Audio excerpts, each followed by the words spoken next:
So, action. after you defeat uh, this individual, you are you hear and feel like some sort of like watchful presence kind of approaching you. And as you turn, you see 9 individuals dressed in these red robes that at the bottom of them seem to be almost like a glowing orange, and they become like brighter, almost as if the color of the sky as the you get closer to the edge and where the hood would be. So it starts with this deep red at the bottom and then kind of glows and gets brighter as if a fire rising toward a sky. And you see, oops, hold on, I'm on the wrong page. A handful of individuals walking towards you. You see what looks like a human female who has weathered skin and hair braided with wildflowers. Weathered skin and hair, braided with, and her hair is braided with wildflowers. You see what looks like a male hill dwarf. He is stocky and wide shoulders, and his beard seems singed at its tips. You see a wood elf female with copper hair that shimmers, and she walks around as the only one completely and entirely barefoot. Everyone else seems to be wearing like slippers or sandals or something like open-toed and easy to move in, but she seems to be like wiggling her toes in the grass like she's one of those people. You see a half-orc male, broad-shouldered, and the tusks seem to be dulled from age. Also seems to have this surprisingly gentle like look on their face. You see a halfling male with a perpetual smile and soot-stained cheeks. You see a half-elven female with what looks as to be the group's almost like leader or most diplomatic individual. You see a gnome female who seems to be tiny, wiry, very energetic. She has wooden charms that hang around her neck and fire-colored crystals that hang from her hips on a tiny cord. There's a brass dragonborn with copper scales that are a gold-red hue in any sort of like light or firelight that he passes by, and his eyes are the same deep color as the base of a fire. And then there's a tiefling female with curling obsidian horns and ember red eyes. And as they approach you, they all kind of look towards the person that you sparred with, because names are escaping me. I'll get there eventually. Balmore? Thalmor, yes. As Thalmor kind of removes the shape from herself and she becomes back into her normal human-esque form.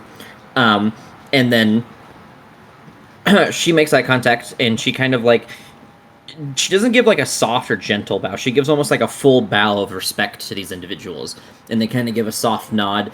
And then the this diplomatic leader type person in the front, this half elf, reaches out to you. My name is Elira Ashsong.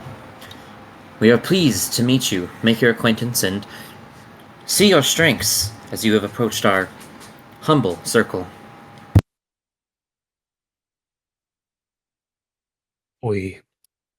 Are they speaking in common or are they still speaking in Sylvan? Yes, they're in common. Alright. We'd give the same bow that the other person gave. And thank you for allowing us to stay here in your accommodations. The Dragonborn individual steps forward, and he is like big. Like he is like one of those like typical like you would see like a paladin Dragonborns, like just fucking massive. Like he is super super tall, and his voice is as boisterous as his stance and his size that he carries with him. You welcome yourselves into our circle, and you should feel welcomed. This is a place of opening, welcoming, peace. We are happy to see that you have made yourselves at home in the short time that you've been here.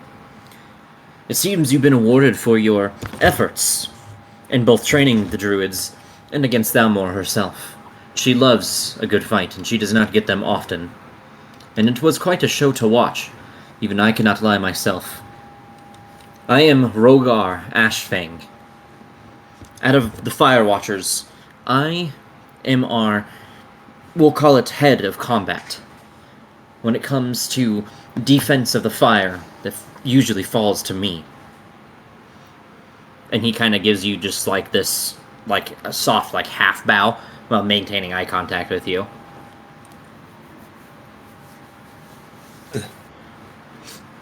of what we've seen of your community. These people seem very close together and strong, and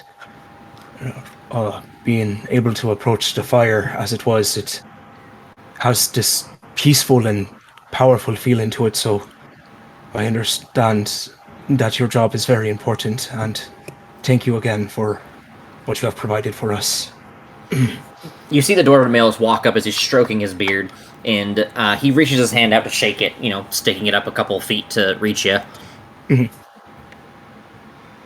Well, I'll definitely grasp it. And as you do, you feel his strong grip as he kind of shakes your hand really hard, up and down, really fast. Halgren Embermantle, it's nice to meet you all. It's been a while since we've had visitors here. Glad to see you, though. And after the spectacle that you put on, I'm sure that Elira herself over there has something to talk to you about, if she dragged us all over here for something. And then, as soon as he's done with his sentence, you see the gnome female walk up to you, and she's like picking through her charms. She takes one and she kind of like pulls it off, almost like what looks like magic, off of like the necklace that she has, and she takes your hand and slams her hands around your hand, and you feel this like wooden thing slam into your hand, and she does it. And she shakes your hand really, really, really fast, and she's like, "Hi, my name's Brittany Ashford. Nice to meet you. I hope you like that charm I gave you. I make these things all the time when I'm sitting around the fire. It gives me something to do. I also have these little red crystals if you want one. They're nice and pretty." That would be lovely. Thank you, madam. She kind of like takes the cord and she like twists her body really fast, and they start shaking and jangling. And then she takes one, and again she kind of moves it off of the cord as if like magic. It just kind of like just pulls off, but there's no like hole in the gem or anything. She like tosses it up to you. Well, don't touch it and take a good look at it. And as you look, it looks just like a crystal with like a fiery glow to it. It doesn't seem to be any sort of like specific or expensive gemstone. It just kind of seems to be almost like a knickknack. It's truly beautiful. Thank you. She nods her head, and as she's about to say something again, you see the tiefling female walks up and grabs her and like pushes her to the side. "My name's Kale. Kale Cinderglaze. It is nice to meet you all." She is a little energetic. I apologize for her being so in your face. But it is true. I believe that Elira has something to say to you all, or ask of you at the very least. When you have a moment at night when the fire blazes at its hottest and most beautiful, when it lights the sky at night, come watch it with us. See what our job entails and how it feels to bask in the warmth of the fire. Thank you for the invitation. That sounds like an experience that we've never gotten to have before, and what I'd love to. The half-orc male then steps up, and he gently goes around, like, reaching for a handshake with all of you. I oblige begrudgingly. Yep. As he grabs your hand, he's a big dude. He's not quite as big as a dragonborn, but he's up there, like, super muscular, like, half-orc. And as he grabs your hand, it's like the most gentle thing. He grabs your hand in one hand, and it's, like, super soft and nice, then he clasps his other hand around it and gently shakes it and nods his head with you. "My name is Durak Ashbinder. It is nice to meet you all and make your acquaintance. We look forward to having you at the fire tonight." Can't wait. Durox the traitor. What? Says that out loud. No, I say that as a player. The human female walks up to you all next, and she kind of just gives you like a wave. "My name's Katrin. It's nice to meet you all." Is it nice to meet you as well? I'll shake her hand. She looks at you for a few seconds and then does like a head tilt thing, and then when she like smacks your hand like a high five. Oh. Fuck yeah. Got through. I feel like I missed one. Oh, the the wood elf female walks up to you, and she's the one with like barefoot. And as you guys kind of look up and down, you see her feet like as she's like standing still, she's kind of like rocking back and forth and like wiggling her toes in the grass. And she walks up to you and she just gives a soft smile and nod to you all. No words.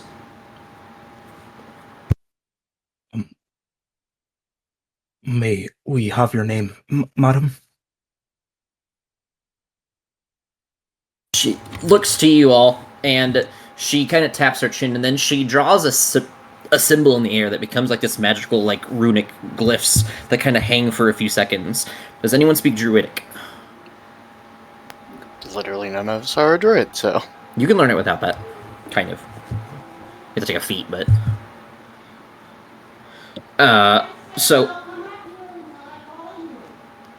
I don't know what they're yelling about there. As you see the symbol and read it, everyone kind of looks to you guys and then sees that you guys are just as confused as anyone else when they draw the symbol. And the leader, Ira, Jesus Christ, walks up to you guys and she says, her name is Selenar Firegrove. She does not speak, though I do not know why. I believe she has the capabilities to. We all have our reasons. It's completely understandable. And as you finish that statement, she looks to you all and says, a couple of my colleagues are correct. I do have a request of you all. And I would like to ask it at the fires tonight.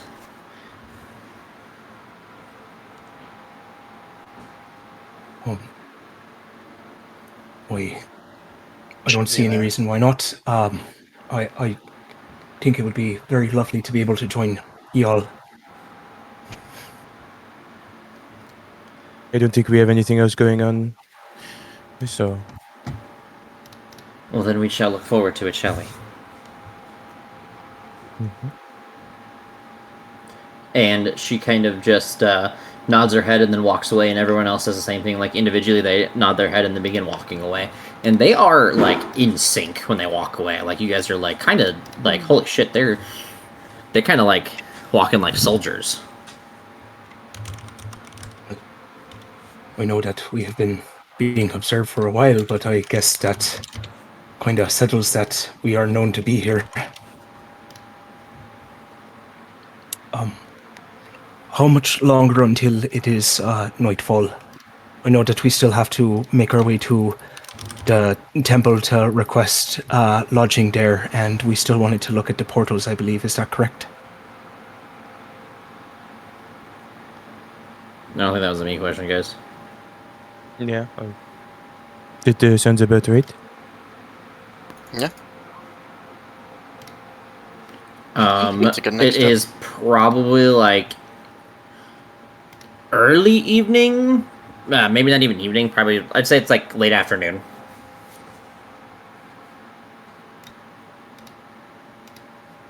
So maybe have time to at least get the lodgings and maybe look at the portals and then head over to the fire. Well, already here, might as well. And then we can... I believe there was someone else here we can talk to, unless I was mistaken.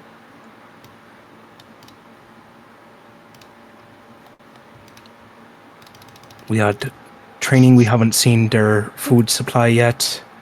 We had the temple. There was the darkwood tree that we haven't looked at, and the portals that we hadn't looked at. We came here and looked at the herbs, but learned that they had a bartering system rather than coins. And there was the leather maker too that we have not been able to see. Right. Then let's secure some lodging and then possibly look at some food. We can agree to that. Can as Speaking well. of food, I'll be right back. So you guys are going to the food? If it is all right, if we have lodging and to learn about it, then food.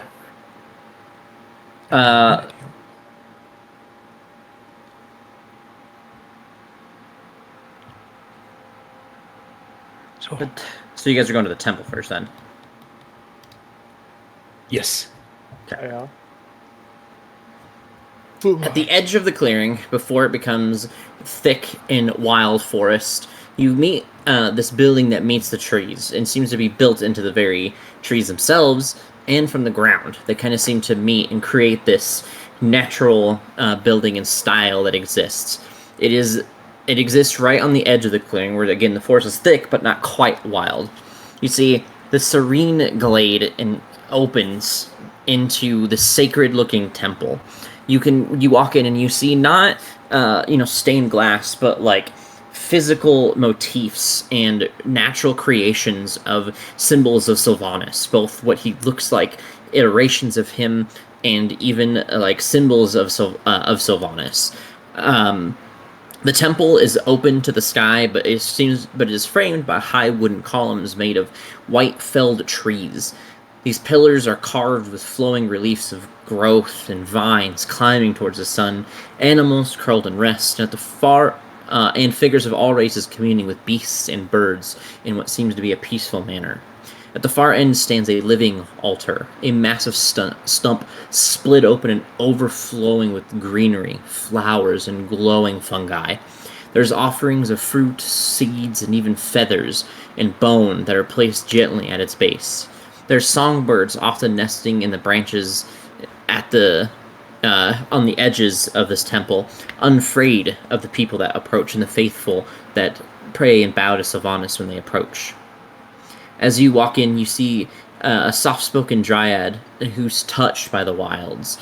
Doesn't seem to be speak very much, but even when you see the individual speak, she seems to be in a whisper, but you can still hear her words from a distance, as if whatever she says is being carried across the halls. She walks barefoot, leaving leaves are falling and trailing in her steps.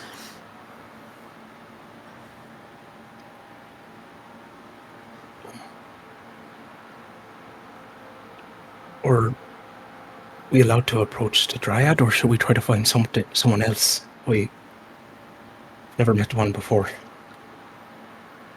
Or seen one.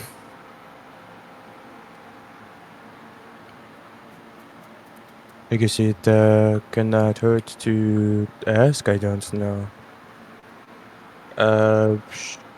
I will walk up to them. I almost said it. And I guess in common, I'll just initially ask, do you speak common? The dryad kind of tilts their head for a second and then again kind of writes a script in the air. Similar to the one that you saw earlier, but it's obviously different. It's like the same style of script, but not the same words. And then she also speaks in a different language that you do understand. Okay. Sylvan. Okay, I was about to.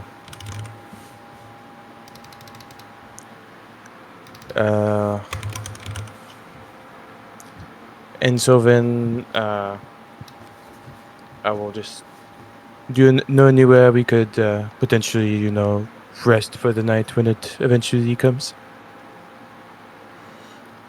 She, as she whispers to you, you see her soft lips and like soft words kind of just barely leaving the body of the creature, but you feel the words carried vibrantly and thoroughly through the entire temple. And even as you hear them, nobody else necessarily understands them unless they speak Sylvan too, but you guys hear these words as well. And she tells you that there is lodging, and that she was told of your arrival by the Archdruid, and she points you in a direction where, as you guys quickly take a look, it just seems to be like a natural like campsite almost, but like indoors. There's no campfire on the inside, but you see like trees with what are those things called? Hammocks hanging from them, and they're like naturally made hammocks. And then it's open to the sky still, but still protected from the sides, and it's just like a fancy campfire, pretty much, or like a fancy campgrounds. Thank you. And she nods her head.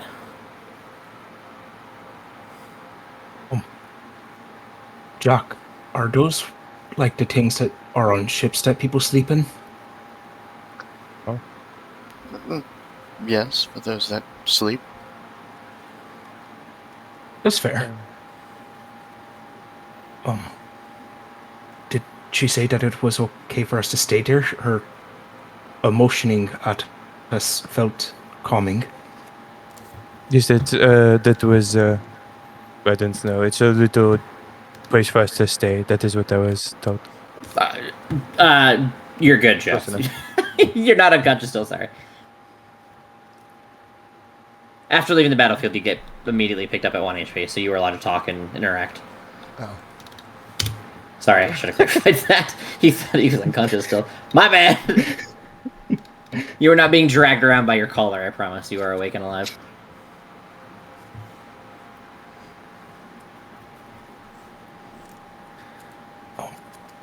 Yeah, so Glad everything is secured here. Very, very open. So, should we go get some food and head to the campfire then?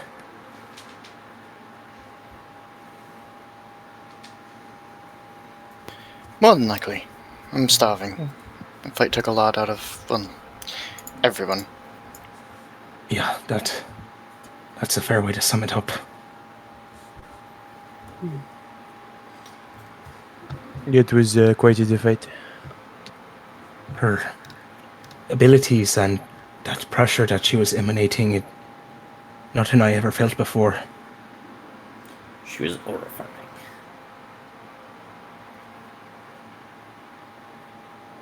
We still have a long way to go before we can face what may come. But I'm glad that she wasn't completely hostile, more excited to battle. I would say it's a nice change of pace from people trying to murder us to just a simple belt. Did you do a lot of training like that when you were preparing for the military? What, our trainer just going out and beating our asses and like that? No, it's more routine, more just running drills, procedures, the usual, just like any other military.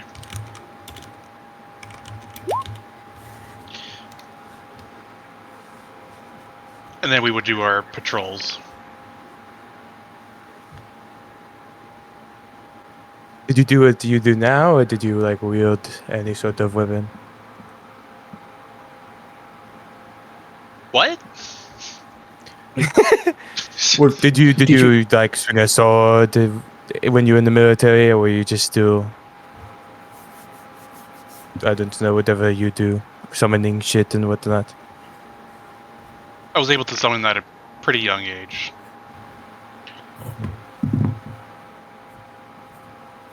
It was only during the military I was able to refine it a bit more than I am now, or than I was before.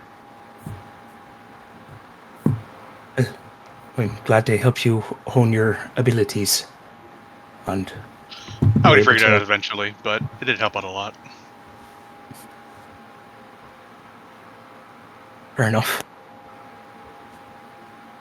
You know, all my magic is fully self-taught, so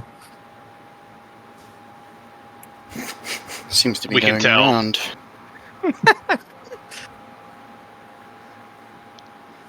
He's a self-teach some self-control. Like a kid who just picks up a guitar and is like, I'll just wing it. I mean, you know, I did learn a little bit, at least the basics of playing an instrument for my mother, but She didn't really seem like the instrument wielding type. She seemed more like the I'll pay other people to do it for me. I don't know if Fae pay people, though. I don't know too much about them, but she had such a commanding presence. I feel like she could just tell someone and they would, even if they've never touched an instrument before. It's kind of cheating if you think about it.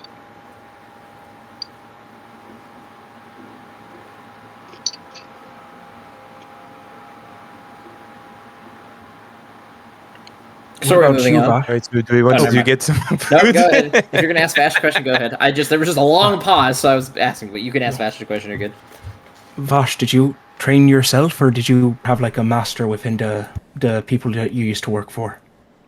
I'm a quick study. I learned by watching and repeating, but I did have a master, but by the time he picked me up, I had the basics down. But he did refine my skills and teach me plenty of other things.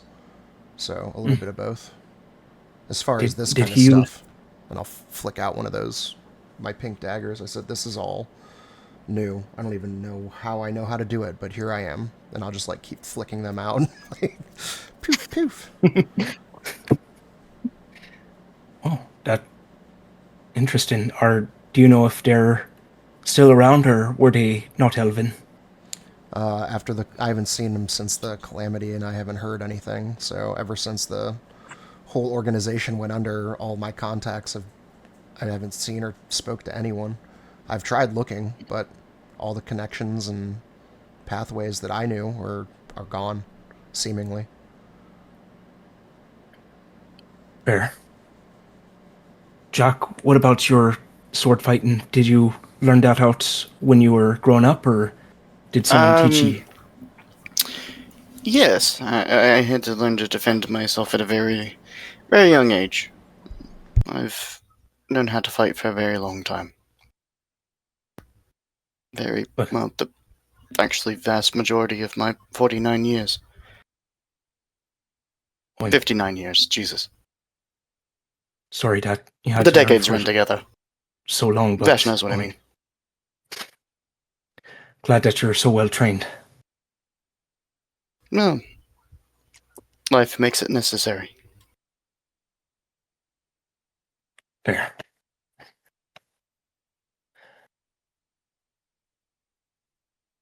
Should we go grab some grub and then head to the fire? I don't see why not. Feels like the.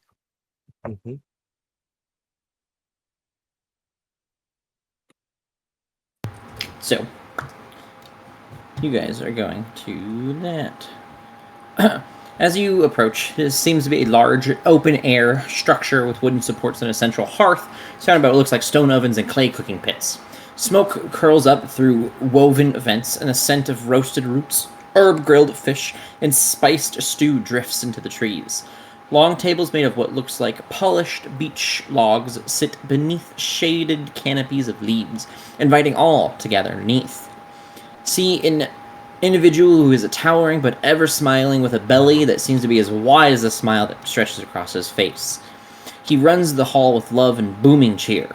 His apron is always stained, his sleeves are rolled up, and his soups are rumored to be blessed by Sylvanus himself, as the rumors fly through the air as you guys approach. He doesn't seem to be charging coin when people ask him for meals. He only asks for help. He asks you to peel a vegetable, maybe fetch some water, and he fills your bowl in return. You also see what looks like an area that seems to be staged and created for the purpose of carving animals, and all these animals that are being carved seem to have their hides gone already.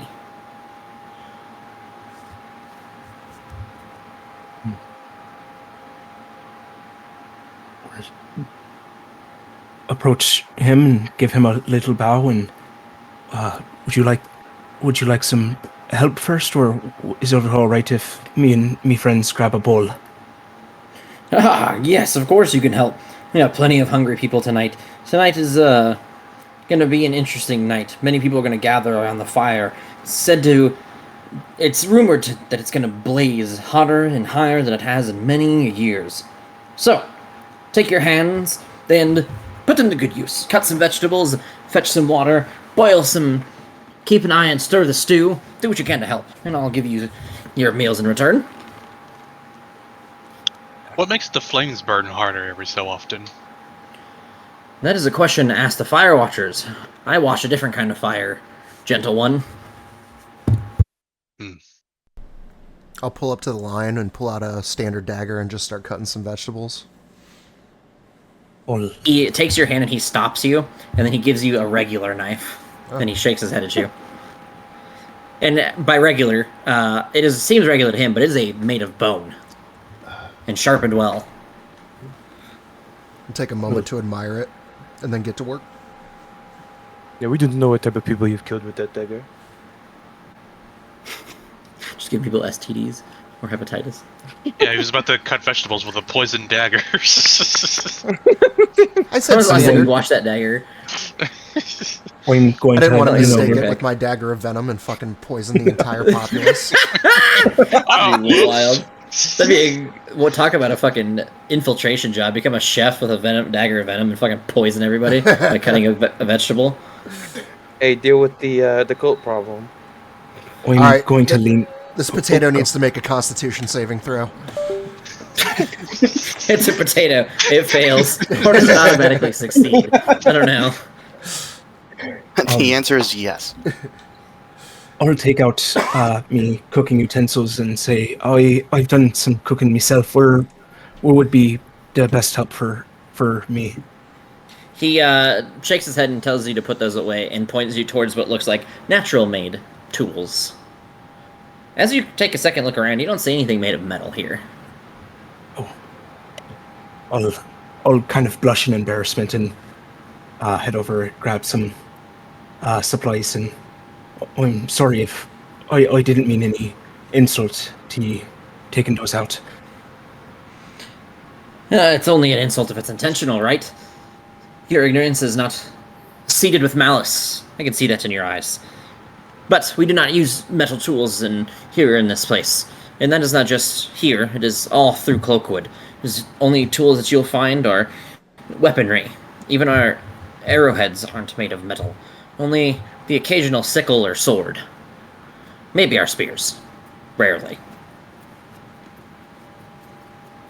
It shows that when I can't think of the word ingenuitive. Well, you are, but I'll start preparing some things for the soup as well.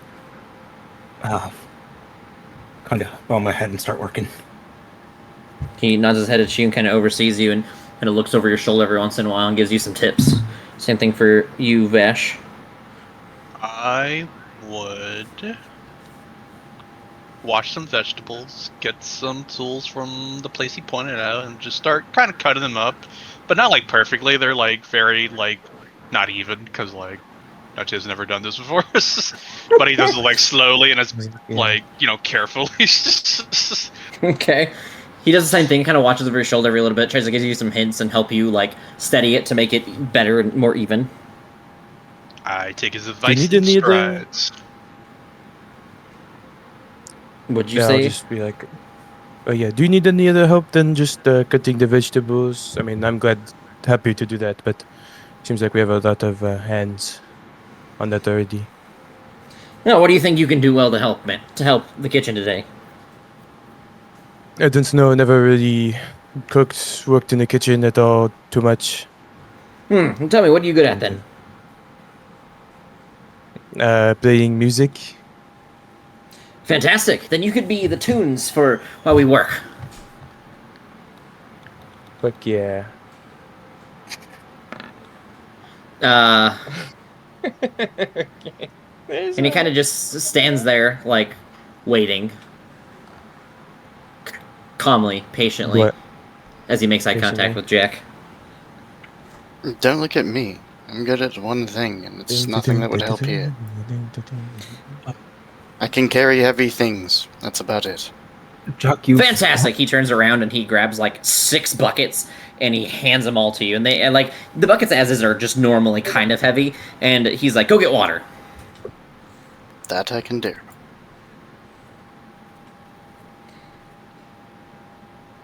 Alright. I need everyone to make a check for me. I need my vegetable cutter, or cutters, I think is, to make a sleight of hand check. I need you already rolled performance, so we did that. If you are cutting anything, I should probably we'll just say it's sleight of hand. Oops. Jack, make an athletics check. Okay, Noche, we learned that you don't know how to cut things evenly. Like I said, like It's Should still I- crooked. He's trying his best, but Should I use a cooking utensil check or? absolutely, I think you can do that effectively. All right. Jack, you get back and about half the water in each of the buckets is tipped out. Nash, you were able to successfully complete your job. Vash, you were as well. Aiden, you put on a good show, kept people happy and distracted from their hunger, and you guys have all earned yourselves some food for the night. Noche might have a little bit of disappointment in himself, and Jack might be a little wet. State of being Jay underused too. would take some extra time to cut up more vegetables to make sure he gets it down right. He just kind of stands there and watches you and peeks over your shoulder. Every once in a while, he might give you a little tiny, hey, do this. And then he'll be like, here, this is how it's done. And then he does it. He, at the speed of light, chops up a vegetable, perfectly. Try to follow, and then I try to copy it. Make a sleight of hand check at disadvantage. Oh, like this? Not bad, actually. Not bad. He shakes his head. It's still uneven. It's still, not perfect. You still have some pieces that are, crooked and stuff, too. But he nods his head. He's like, you'll learn eventually. You guys are able to partake in a stew that, despite being made half by you guys, is still pretty good. It's not the best thing you had in the world, but it's definitely better than you would expect. Thrown it in that stew. Oh, that was I didn't help at all. No, being able to listen to some music really helps keep with the time and let you focus on what you're doing. It really helped out, Aiden. Thank you. Oh yes, I did nothing to really actually make it, but obviously I'm just here for the good vibes, good time.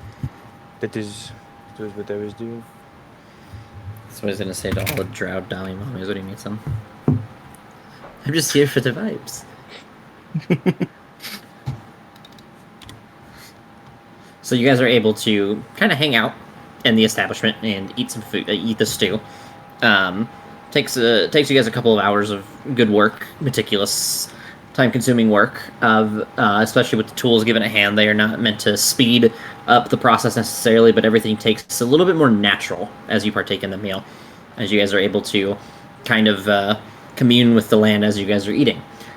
For the next 24 hours, you guys receive guidance if it is in regards to an animal handling or nature check. neat. I need to find a reason to do Oh, that. will everyone in the grove be coming to the fire ritual tonight? You ask the closest person to you, and they nod their head and say, "Oh yeah, when the fire sparks." And they say this in Sylvan, so Aiden understands, but it just sounds like gibberish to you. And they just kind of again, when the fire's rumored to glow brighter, everyone shows up. It's almost like a party. It'll be fantastic for people like you to watch.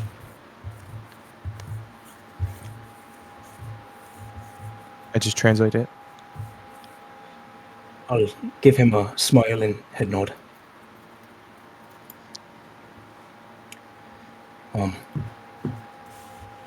Do you guys think that we should maybe get there early to talk to Elira before all the festivities, or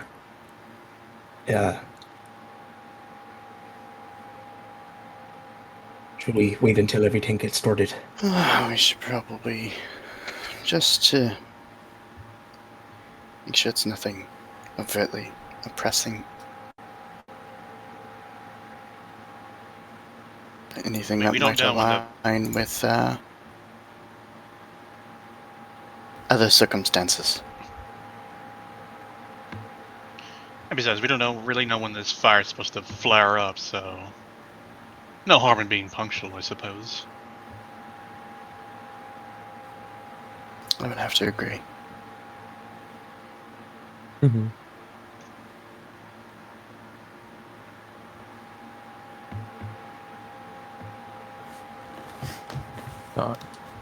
Yeah, you It guys doesn't can. really matter to me when we shop. You guys can also interact with each other and other people in the area. You guys are having dinner right now, and I'm trying to figure something out too. So, I'm in no hurry at the moment. We can tell. Since we have some time in, I'm gonna start going around and collecting dishes of people who are done, and bring them over and start washing them once dishes are collected, and just try to make small talk with the chef to learn more about his cooking style and everything that he's done here.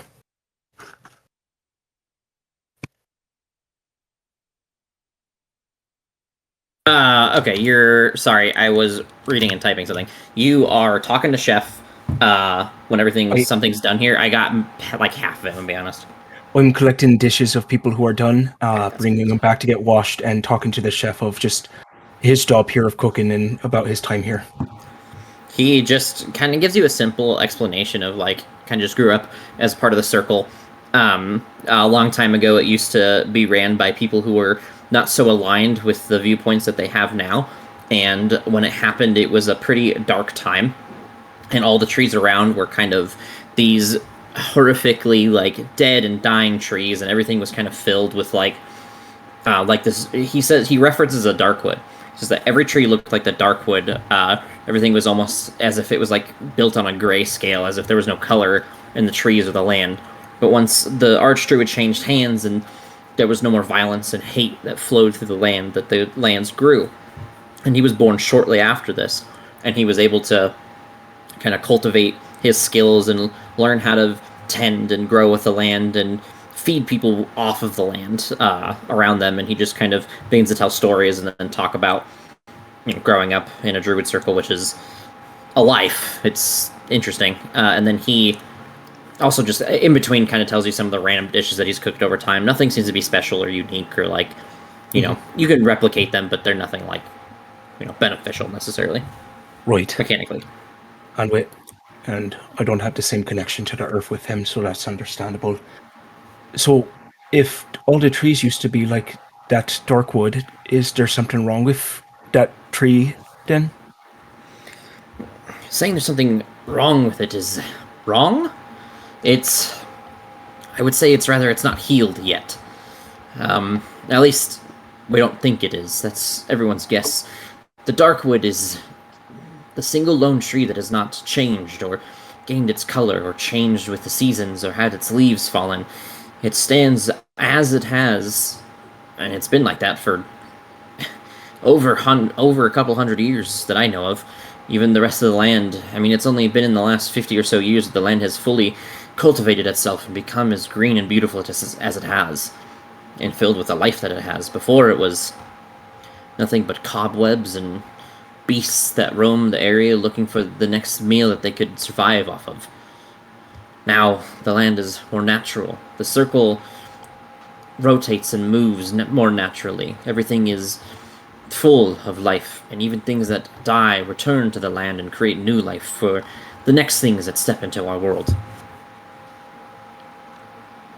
I see. Well, thank you for telling all this and giving the opportunity to assist in the way that we have. He says, we don't trade in coin here. We trade in other things. I choose and prefer to trade in things that everyone can provide and learn off of. So I appreciate the help, and that's why I gave you a meal in return. I'll give him a nod and just make small talk and wash dishes until everyone's ready to go if they have more they want to talk to people about.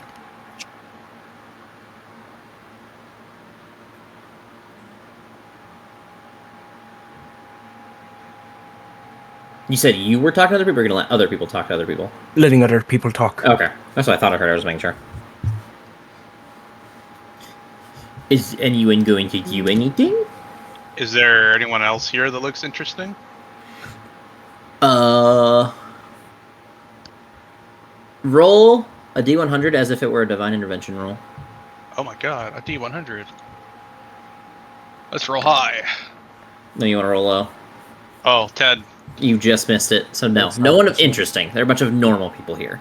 Seem to be Damn. just like common folk and other. They're druids, like they're people that seem to be like magical in nature and have like druidic abilities or something, but they are all on the slower or common levels. There doesn't seem to be anybody of note or importance here that is like obviously like, hey, that person's important. Probably wouldn't be able to talk to them anyway, because everyone here speaks like Druidic or Sylvan or something. Nuh-uh. Someone speaks normal languages. I Yeah, all other weirdos. will wander to be slightly alone for just a moment. Is this like a you need to make It's a stealth not a check pull because me you want to be thing. seen? Or is it like, well, I'm I not was super gonna worried get that about later.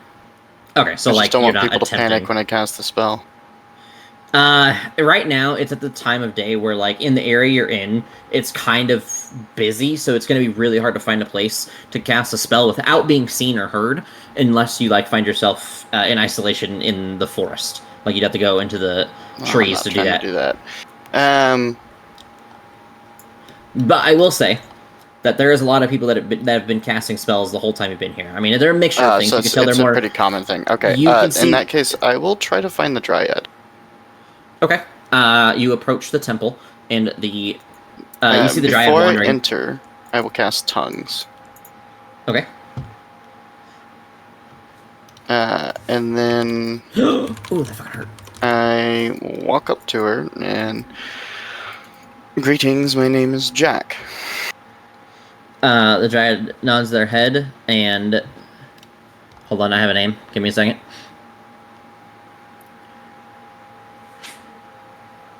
My name is Verdant. It's quite a pleasure to meet you, and nice to finally speak.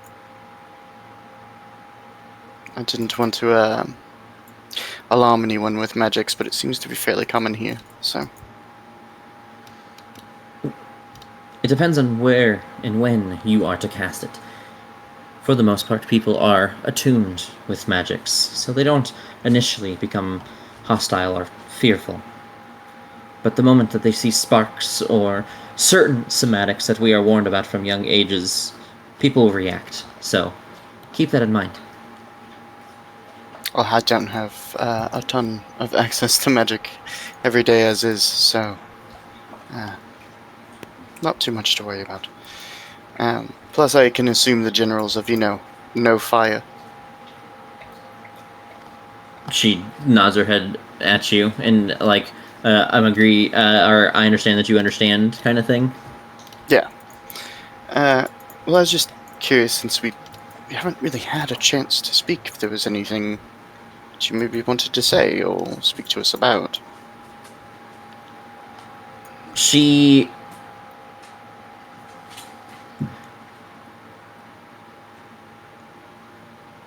has a slight stroke as the DM, or as God is pulling her strings and thinking. Oh my god, is someone here a doctor? No, She is the doctor. That's Oh. not a problem. Me, but all my patients die for some reason. Well, She is going to make you also roll D100 as if it were divine intervention. Sure. come on, baby, let's go. One. He knows how these work. So, as you ask her the question, she looks to you and she shakes her head. I have nothing of importance. Not specific, at least. Except for maybe telling you of the fire at night and the gathering that will happen around it. It will be like a small celebration, and it would be fantastic to see you all there. We absolutely plan on attending. It's just, with the language barrier, I wanted to make sure that we had this moment to, thank you and your people, and thank you properly by being able to actually speak to you. Make sure there was nothing that we might have missed due to the deconstruction of communication. Thanks, agreements, and trade do not need to happen with words. Hand gestures, nods. There are many ways that you can communicate with all of us. If we want to get deeper meanings to you, I promise our people will find a way. I understand. I thank you for your time. She gently nods her head. I leave. As I'm walking through, though, I will allow my ears to perk up, see if I pick up anything on the way back. Make a perception check.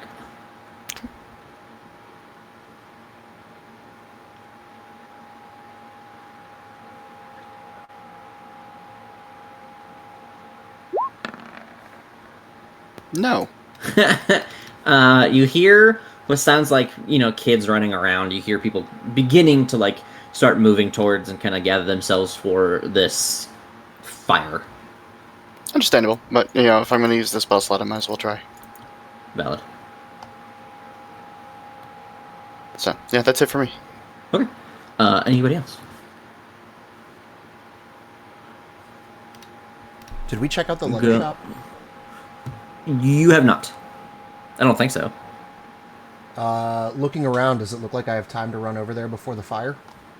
People are starting to, like, move towards it, but no, it's not, like, a crowd yet. Like, there's not a group of people there yet.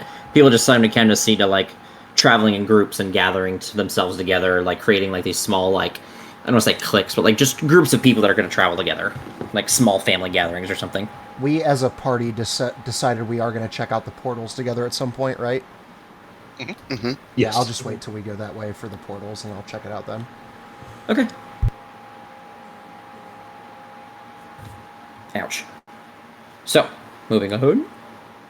Yeah, that's it for me. So, you guys can move yourself to the fire. Wait. I got distracted by the Demon Slayer intro song. Hold on. Sorry. That shit is so fire. Fucking nerd. Goddamn right. Which season now? And So not that's the important. movie. Ooh, the movie that I still haven't seen. I haven't seen it Yes, either. it's fucking beautiful. Dude, It wanna watch it is, again. but I'm all socially awkward when I'm not behind a computer, and going to a movie alone terrifies me.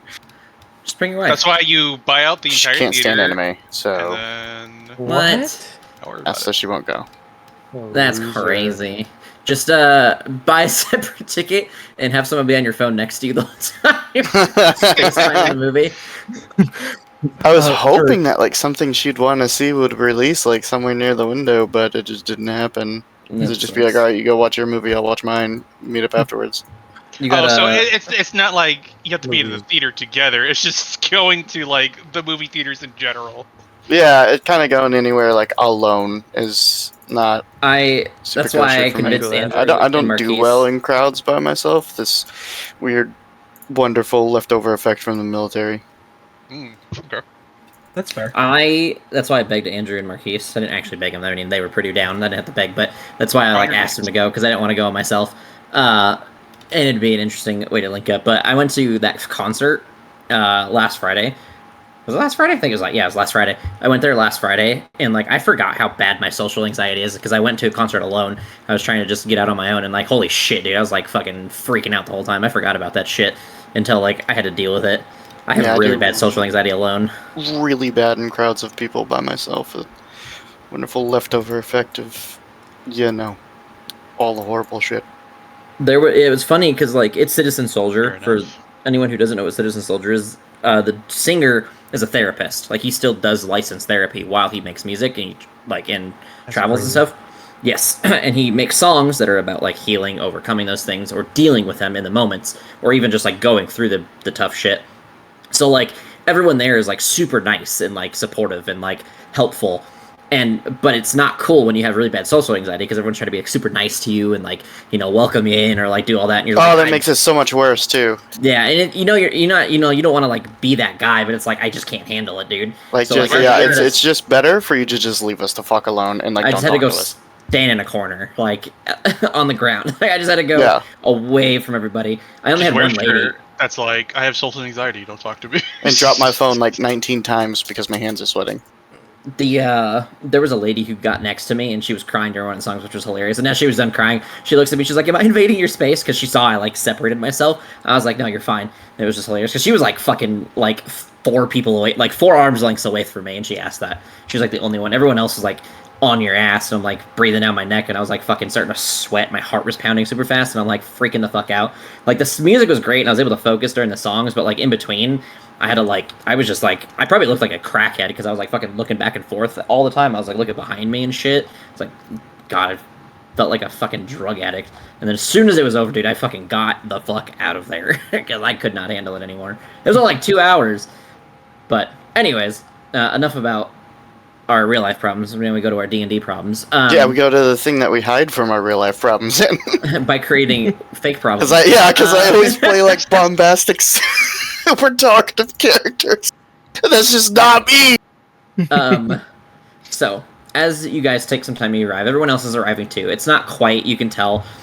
The fire seems to be at the same pace that it was, but there's a lot of people coming. It's not like, super dense. People aren't like crowding each other around the fire. People seem to be giving the fire space, and like there's almost like an invisible wall or line or barrier that people just like refuse to cross. People are sitting near and around the houses and like creating like these little like areas where like, if you ever gone to like a festival of a concert or something where they put like blankets in, it's kind of like that, except there's no blankets. They're just in the grass. And these people seem to be gathering and talking to each other, and just like people seem to be like happy to see each other. It just seems like a generally like happy like crowd situation where people are both excited and anxious in a good way to like see whatever is going to happen or experience this event that they're talking about. You guys do look around, and you do not see any of the Firewatchers around currently.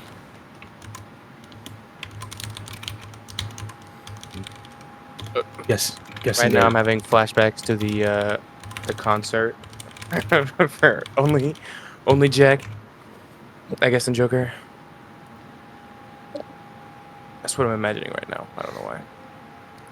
No, I'm not going to fireball a bunch of civilians. I don't know. Yeah. You say that now. I was gonna say, I'm gonna pull Vash to the side and be like, "Hey, this is weird that they're not fucking here." I was like, I don't know, something. I will still pull Vash aside because Jack would do that. But Is this something I actually need to pull you guys for? just pull him aside and just I'd assume we'd be mention all how kinda close to odd each it other is anyways. that none of the Firewatchers are here after this event was supposed to be. I could just fucking roleplay. We don't need to be pulled. Well, It's they a little did strange say, that none of the region leaders are here. Yeah, they did say at the darkest, though, right? I don't know if we're quite there yet. Maybe there's like a big, I don't Big know. reveal. Yeah, it could be. Just, I still find it strange. I agree with you. I think it's best that we just kind of stay prepared, be on our toes, and keep an eye out for anything that seems weird, but also let's not let our paranoias get the best of us and jump the gun, do anything rash. I mean, I don't know. My paranoia has carried me for my entire life. Yeah, I think it's also probably landed you in some hot water. At Only times. a couple dozen times. Yeah. I know, buddy. Oh, alright. I'm looking for something so you guys can continue to talk. For shits and giggles, I will throw down, what's it called? Mental... Psychic Whispers. Ha! It's been a while. Okay. I don't recommend shitting and giggling at the same time. It usually creates a mess. Oh, definitely. That's how you practice. But I'm a rogue, so I can do it quietly. Quiet pooper. Alright, I'll Jesus throw, Christ. this is dumb. Sorry, Aiden, I have to leave you out again. I apologize. Wait, he's the only one that can understand people. Oh, right, you're the guy with the Sylvan, you're right. I can cast tongues. It's only an hour, but Okay. if it's an emergency, I can. That's how I spoke to the Dryad. I would say you probably still have it up at the moment, but it will probably fade before the night falls. Which is fine. I mean, it'd be better that Aiden did it anyways, because I kind of want to do something fun and narrative with my other spell slot. Yeah. Alright, this time around we'll leave Noche out. You said that last time too. Look, But you're an asshole. Nobody wants to talk to you anyways. yeah. I mean, Am I the problem? No, it's the You, yeah, I'm not the problem. It's everybody else. That is Noche in a nutshell. Oh, By the way, did we get restored back to full HP, or are we all at 1 HP right now? You guys aren't going to be at 1 HP. You guys can, if you wish, during that thingy, eating, you guys could have taken a short rest. So if you guys want to like roll hit dice for that, you guys can do that. I do. But I will say, unfortunately, long rest, you guys so I'm just are gonna eat all my hit dice. okay. You guys are unfortunately going to be still pooped and tired. She didn't heal you after beating your ass. She didn't let you die, but she's not going to heal you. Right. Yeah, I thought. Okay. Yeah, I don't know. I I thought it was gonna be like one of those eat all like 7 of my training. hit dice because I'm sure I can hit my max health with it. I'll roll it out just to be fair. I'm attempting to create an ambiance, so give me a few minutes. I'm trying out this app that I found. It's not an app, it's like a fucking... Fuck you. It's a thingy. Like a sound music thing. I don't know how to call it. It's, and I'm trying to see if I get it to work.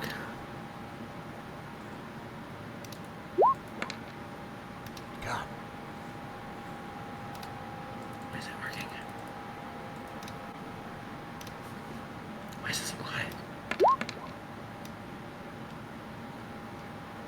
Damn. Wait. I can see it. Fucking doing While you were stuff. setting up the ambience, DM, I'm going to be a bad warlock, not reserve my last spell slot, and do something narrative instead. I'll give you, the tongues will say somehow magically you managed to cast it before a short rest, and it lasted until you get the dryad, but it'll be gone. F5, okay. Which is fine. In that case, I would, while we're all waiting and like as night begins to fall, I'll use Major Image, and I will concentrate the full 10 minutes to create like small little what looks like small animals that like burst forth from the fire and like kind of play with the children and interact with people, and just a nice little wholesome magical moment. How tall is everyone? Ooh. Like, am I just like super short? I 6'1"? assume I'm still like. 5'10". I mean, I mean, more directed towards the DM. Ask that question again, because I'm not paying attention right now. I'll Okay. be honest, I'm trying to figure this out. So, So not like, assuming like everyone, like all the people is like average height. Uh-huh. There's nothing like, I don't know. Just for me purposes, because Aiden is short. Uh-huh. Just Yep, I don't know. average height. Yeah, because everyone it- is. Varies. It's like Well, everyone's, because there's a bunch of different races, but they're all like the humanoid-ish races for the most part. And then I'd say some like Eldrin in between. So I'd probably say it ranges from like 3 feet to like 6 feet. There's a couple of people that stand out above that, but not a ton. Okay. So it'd be like probably back of everyone's necks, more like Yeah, because Most how people. tall are you? Like 5'6" or 5'4"? Yeah. So yeah, probably around there. Like some people will be your height. There'd be a couple. On average, they're probably a little bit taller than you, but like not by much. Like you're gonna be close. Okay. Sir, I don't need to see everything that you have access to. I just want to try the music. Leave me alone. I want to try it before I fucking pay for anything. It's not expensive, but fuck.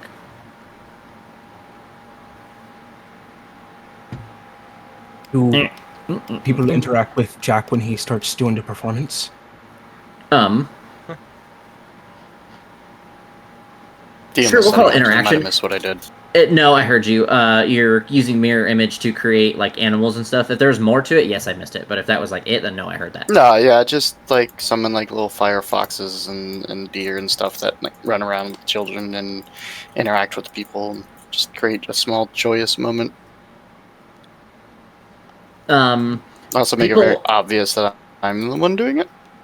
People, instead of doing that, there it is.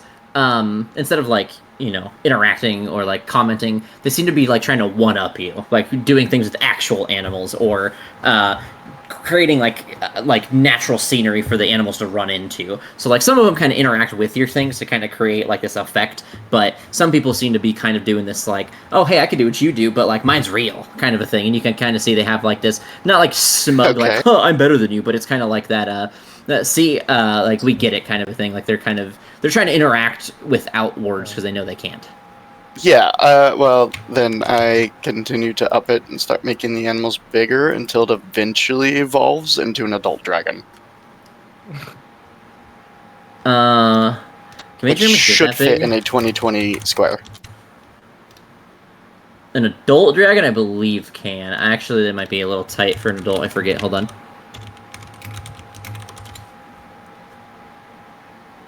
That doesn't help. An adult dragon just with a shorter neck, so it will fit.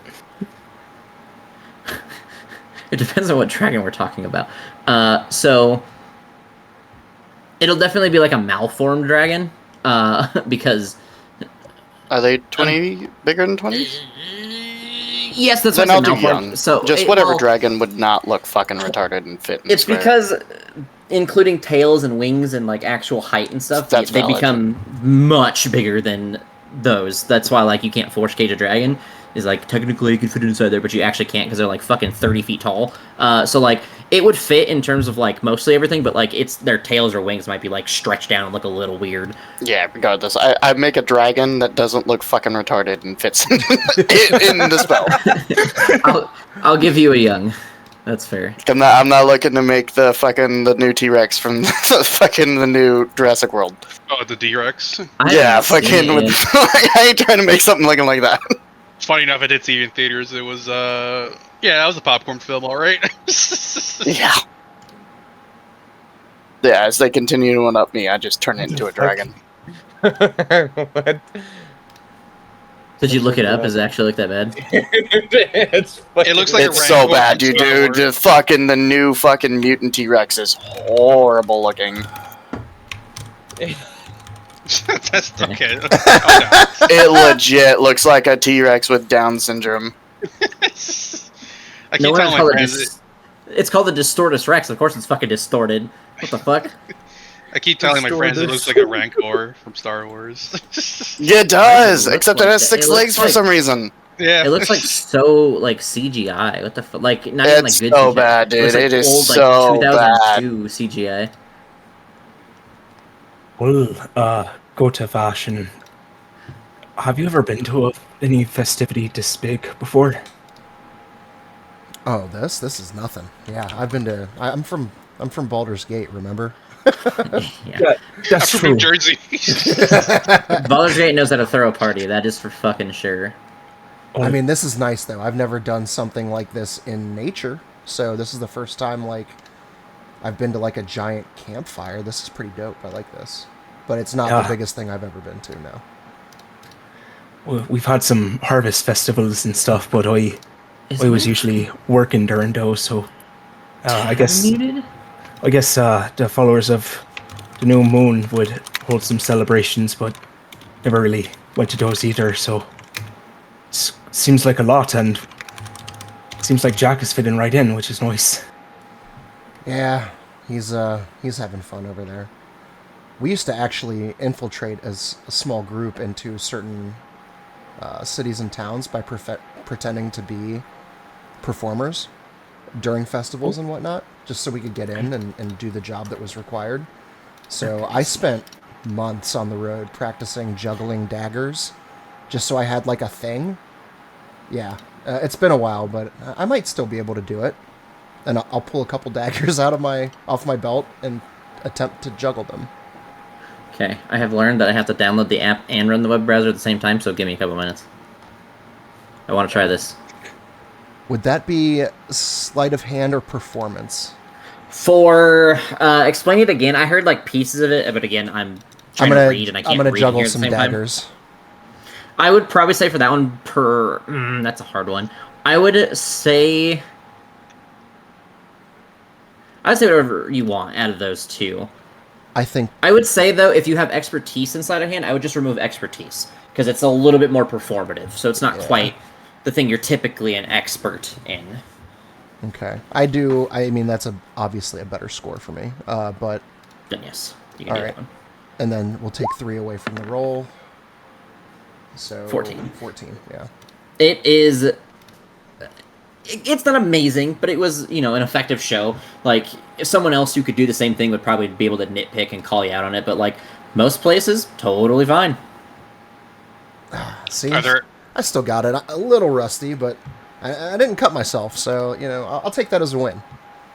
That was incredible. Oh, this is going to be loud, isn't it? And juggling knives, that's awesome. I thought you were going to be like a knife thrower since, you're a knife thrower, but being able to juggle them too, that's awesome. Oh yeah, I mean, usually for the knife thrower bit, you need a volunteer or a plant in the crowd, and then you need a stage or an area to throw at. It's a whole setup, but you can just pull some knives off your belt and whip them around there real quick, and Aw. Okay. easy way to make a quick coin or two on the corner too. If you're ever strapped for cash, sometimes you get a sucker to throw some coin in a hat. Well, that sounds really smart, and I guess you're good at gathering information, so you look like you're somebody without being somebody. That's really smart. Yep, street kids. You learn that kind of stuff on the street. I'm hardcore, bro. Well, I'm going to go. I'm going to go stand over there and try not to be annoyed. Okay, Are there that's any what I was animals wondering. around, like dogs or cats?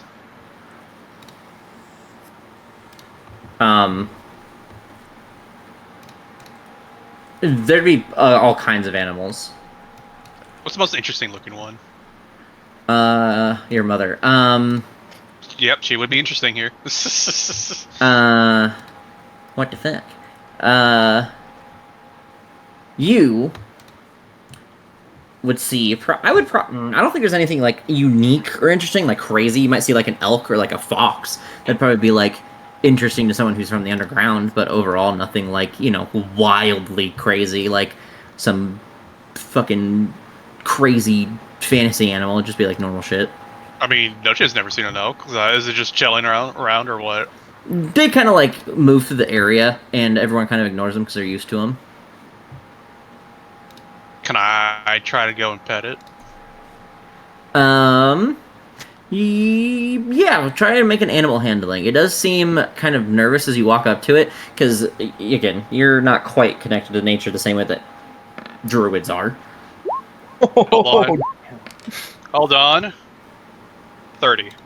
As you approach it, you are able to get a little bit comfortable with the animal, realize its like nervousness, and kind of adjust yourself, and you are able to, interact with it. It doesn't necessarily let you like pet it, but like you get to, touch him. A druid walks up to you and hands you some like seeds to feed him, and then just kind of like nods its head. Druid walks up. Hey, why are you trying to pet my wife? That would be fun. Walks up and fucking decks Noche. The Why wife's are like, you "I'm doing just this trying to to every get free party, food, man." Martha? Thomas, I promise we were just talking. Really, Last time Janet? you talked to me. He's just a friend. Don't worry. And that's how we lost favor with the Emerald Enclave. That's it. We're going to Arch Judy right now.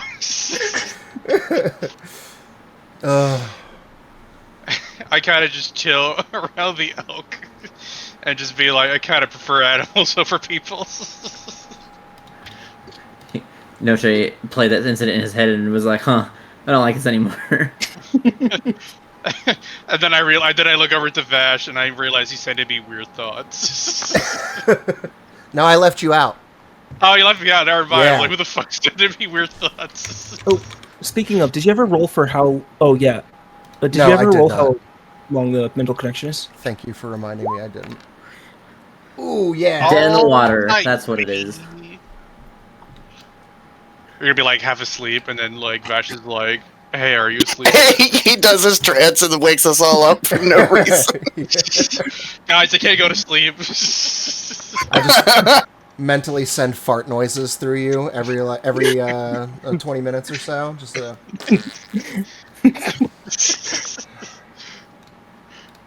Or can I get it to work? Because you touch yourself at night. Whoa. It just Don't we doesn't all? come up anymore. I don't do that only at night. Only at night. Leon. Midday. Ew! At night. Time for my time for my 4 o'clock jerk. Okay, I figured it out. Kind of. It was so loud I could hear it through your microphone. Anyway, Yeah, speaking of it's on touching me. yourself, I'm gonna use the Use the bathroom, he says.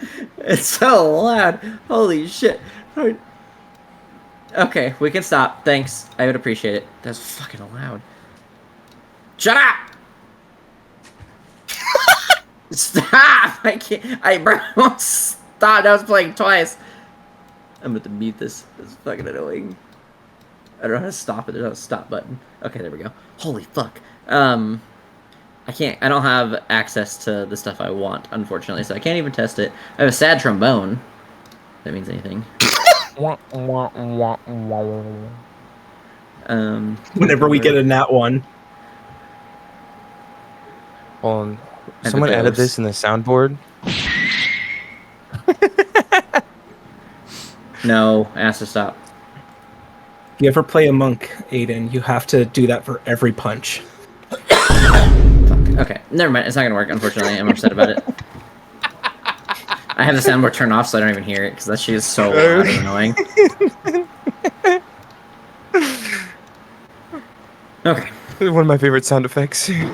Does anyone else have anything they're gonna do now that I have exhausted my attempts at trying to fucking make sounds?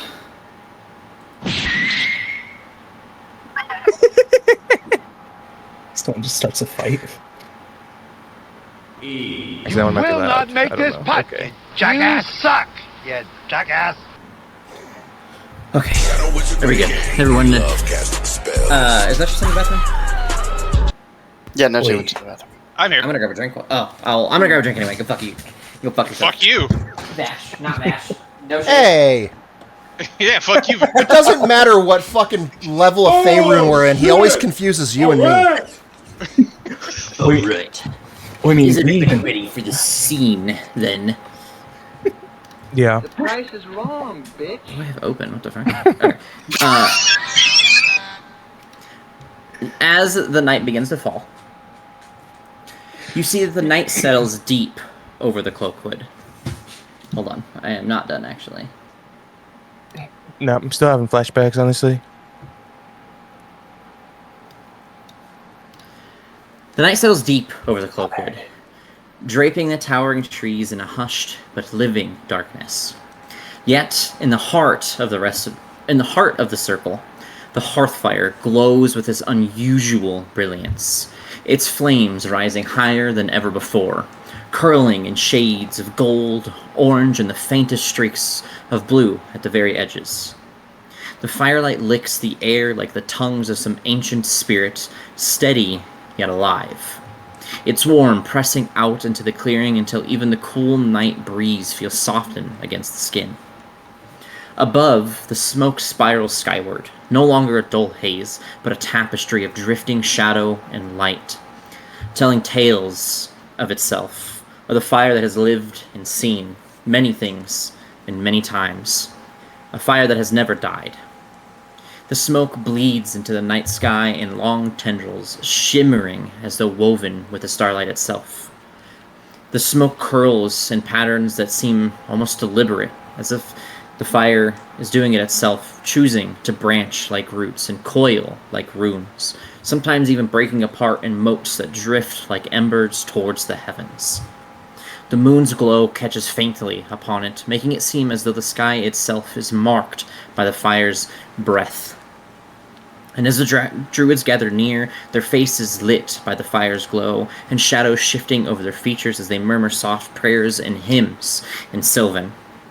The bonfire beckons everyone closer, all of you, not with a hunger, but with promise of its radiant shield against the creeping dark of the woods. a reminder of life's warmth in a land too often drowned in shadow. You see the heat, this warmth breathing life into the very air, into the very trees and land around it, as if it is not a fire flickering, but a breathing form of a being, beating slowly as the fire flickers. And the clearing itself seems to breathe with this fire, as if it is truly the heart of the land. And each flicker of the flame is matched by a stirring in the branches overhead, as though forests are leaning in to watch, not scared of the fire or the sparks, not afraid to burn, knowing that this fire is warmth, not destruction. And for a moment it feels as though the circle is not a place of earth at all, not a place of the material plane at all. Sorry, I didn't re-edit that apparently. But a fragment of the stars themselves, fallen to the world and burning eternally.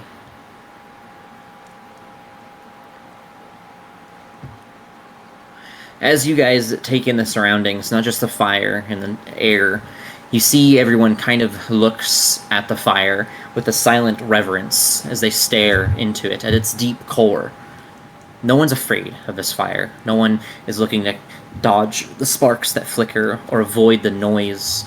They seem to take pride and confidence, warmth, and love in this fire, as if the fire hugs and warms everyone around it.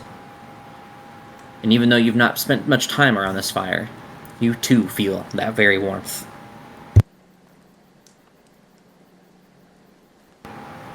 I need everybody to make a perception check. No, I have it attuned to the mask. As you guys are looking into the fire, I assume. Perception. Yes. I'm gonna knack that too for fun. Okay. Okay. Nice. Real nice. Everyone except Jack succeeded. Because of the knack, you succeeded, by the way, and I mean like barely. You and Nash. So I have some stuff to do.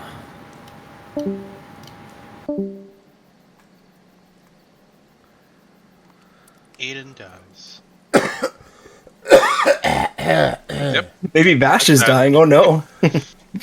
Whoops.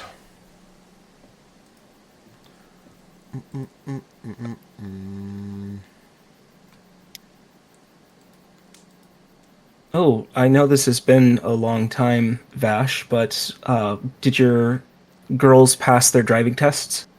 Yeah, they both have their temps now. My youngest one, well, my middle child, but my youngest driver, passed on her first try, and my older one, who already had them once, but they expired, retook her test and got hers too. So they both Nice. have temps, they both have cars, they just need practice, actual driver's ed.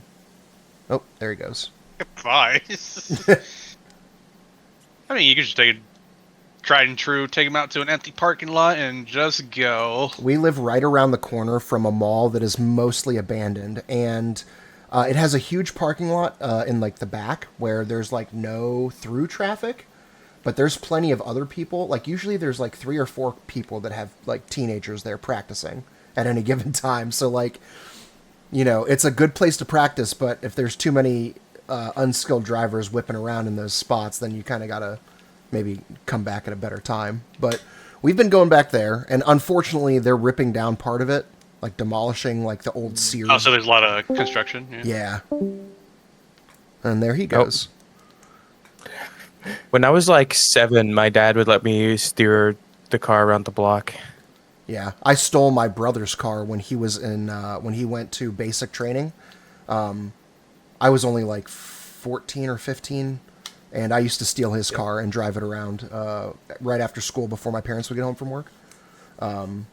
Yeah, totally illegal, not safe at all. But I did get some experience. Yeah, I don't know. I always felt comfortable driving a car. I know not everybody is, but Yeah, kind of the same. I got Wait. caught too because I returned the car with more gas than it had in it when I left. That's how I got caught Stupid fucking That- teenager. That's crazy. Yeah. Like, that's a sucky way to get caught, but that's also good of you. Like, Yeah, like, he didn't notice by the mileage. Like, he wasn't recording the mileage. He just knew that, like, it kind of needed gas the last time I was in it, and now it's fucking full. What's going on? As you stare into the heart of the fire, you see two people in forms of like what looks like shadow and smoke kind of moving and dancing, and as if they're embracing and doing some sort of like courting dance together, as if they are happy. You can almost feel the embracing laughter and happiness from these two shadowed figures inside of the fire. You see one with small, like shorter hair that seems to bob and move, and you see another that seems to be reminiscing of an elven individual, and they both embrace and move with each other, and you feel nothing but happiness and laughter and embrace and warmth from seeing these two. And as these two figures dance and move in the fire, you see as one begins to fade, but the other, the male-looking figure, the shadow individual, does not seem to dissipate, but still dances as if, and you feel this yearning and connection. And then you see the shadows and the like smoke begin to flicker and fade. That's fucked up, dude. You're welcome. DM, and it was like, hey, you want to go take a trip to these mountains? Oh, yeah, sure. Great, here are the keys. Jeez. And, Yeah. Sorry if you had more. oh no, when I got home, I was like, Mom, Dad let me drive over to the Uentas. He what? How old were you when that happened? My mom 16. Oh, okay. My mom really wanted me to get a driver's license so that she didn't have to pick up my sister from dance anymore. And so that she could just have me go and like, oh, I don't want to go do something here. You can do it. I'm like, That's what children are for. You make them do It the would- things you don't want to do. it would normally be like no problem whatsoever, but it was like a 20-minute drive just to go to my sister's fucking dance studio because we lived in the like middle of nowhere, so everything was around the lake. It was As you annoying. all finish your stare into the fire and you feel each of your individual connections, some deep, some lost, some reminiscent, some unknowing. All of your connections feel tighter, not lost anymore, as you look deep into the fire.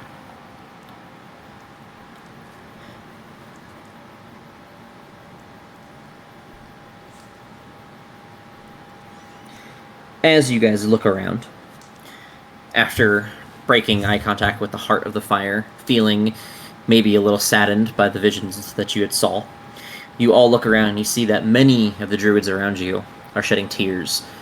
Most of them are tears of happiness. Some seem to be saddened by whatever they saw. Children seem to be looking up to their family members, asking questions. Some look entirely confused. Everyone seems to have seen something in this fire tonight. Is there...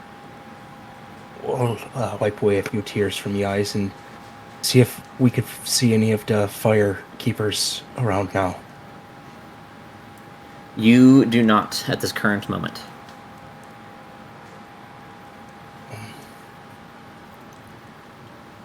I'll try to find my friends and check to see if they're doing okay. Unless you guys separated from each other, I'd assume you guys are all right next to each other. I'm watching this Didn't- elk cry and it's freaking me out. The animals are not a part of this. Oh. never mind.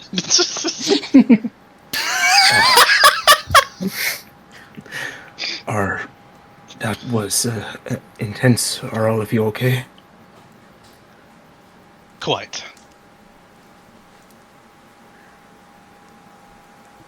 I still don't see the fire keepers.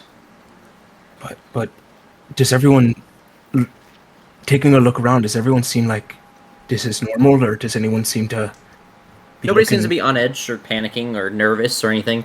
Everyone seems to be very focused on the fire.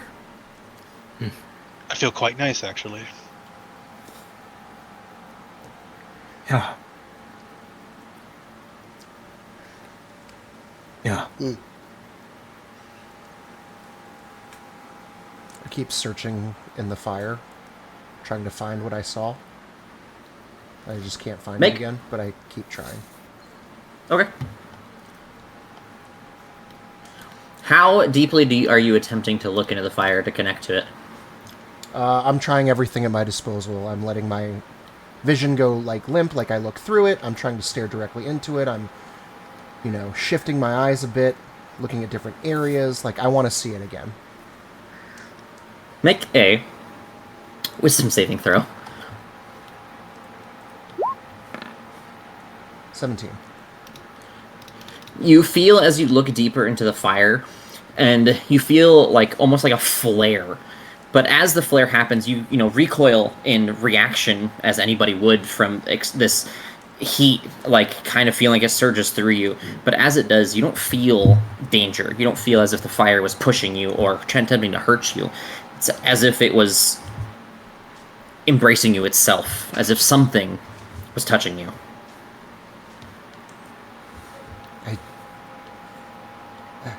Alice? What? Ugh. I just kind of shake my head. Wipe the thin sheet of moisture from my eyes. Kind of look around at everybody else. Did you guys... No. Never mind. Were you okay? Yeah, I'm gonna be alright.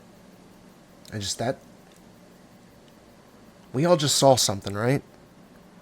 It wasn't just me. We all saw something. Yes. I believe Yeah. we all did. Yeah, that's kind of The the vibe fire- I'm getting from everyone around us. I know it wasn't real, but it felt real. Like, Yes, and it was better that it hadn't. Yeah. I never thought I would feel like that again. It's both nice and hard, I guess. It just reminds me of what I no longer have.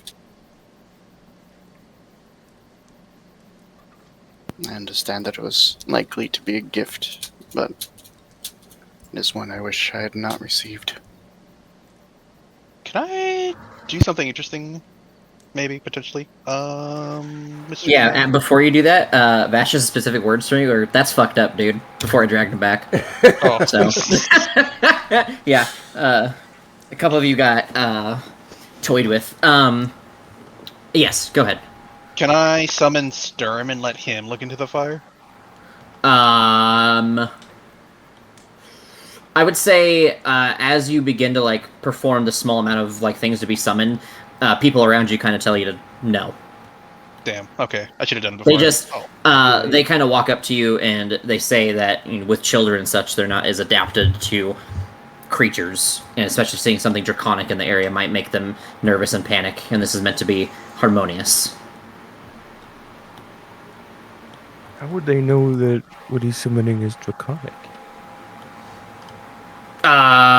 They don't. You, He just Dexter. metagamed Okay. it. They would ask him or something, he would say, and then they would just be like, don't.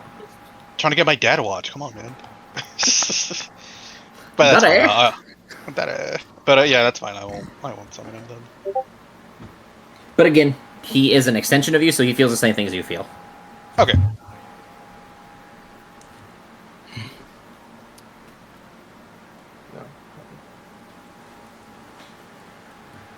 Wait.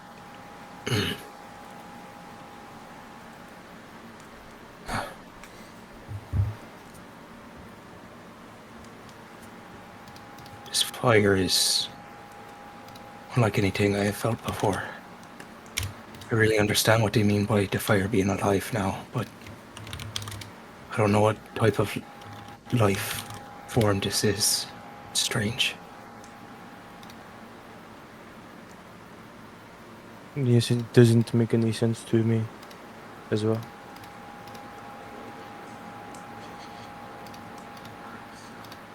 Perfect. Okay, sorry, I found something that'll work. Was it the wolves? No.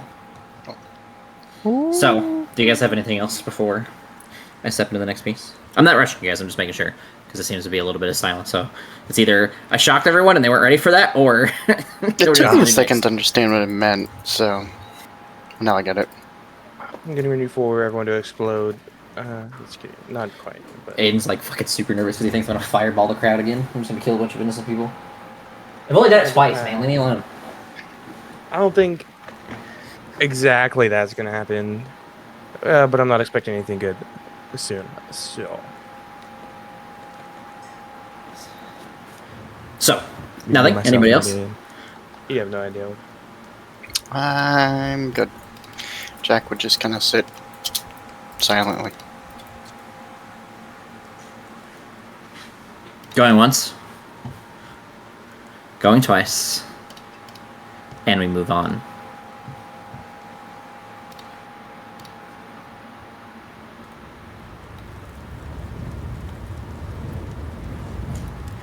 As you guys sit, all the innate sounds of nature begin to quiet. The people's voices quiet. The tears fall. And you hear what sounds like noises coming from the edges of the crowd. As the hearth fire roars higher than ever, its smoke painting the sky, the Firewatchers step forward from their homes of white wood and silk. Each of the druids of the Firewatchers carries a small embers set within their hands, its glow flickering like a fragment of this great fire itself. And one by one, they place these embers upon the ground in a circle around the bonfire, marking the space with glowing constellations of flame. Then the dance begins.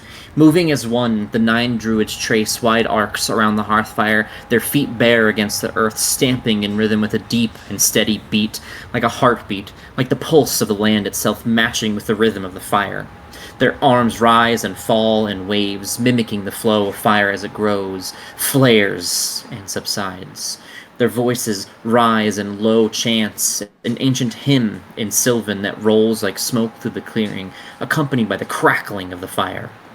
Sileth, Anorath, Veal, Drenath, the words echo, names of old fires, of primal sparks.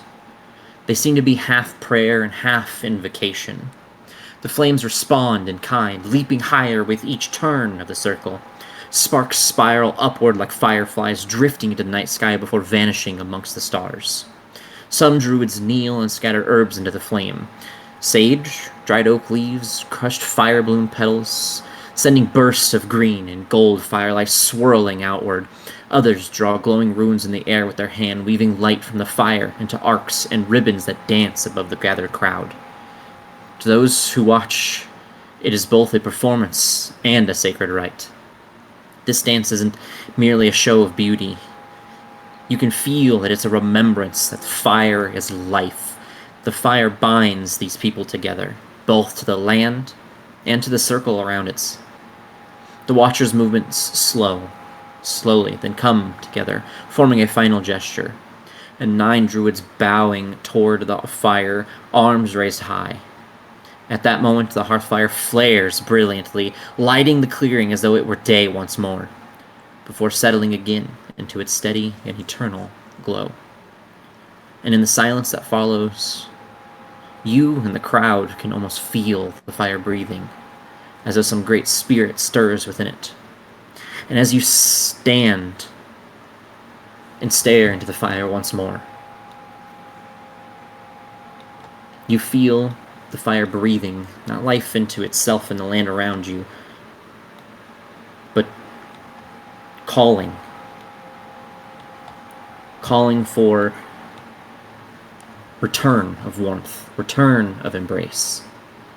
The fire beckons and calls, and its heart at its center, at the base, you see it glow a hue of true golden color.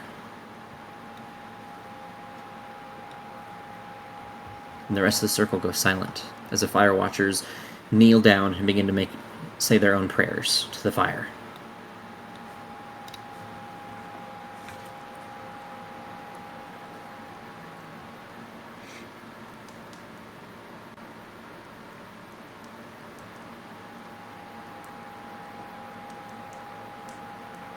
Just sit in quiet contemplation.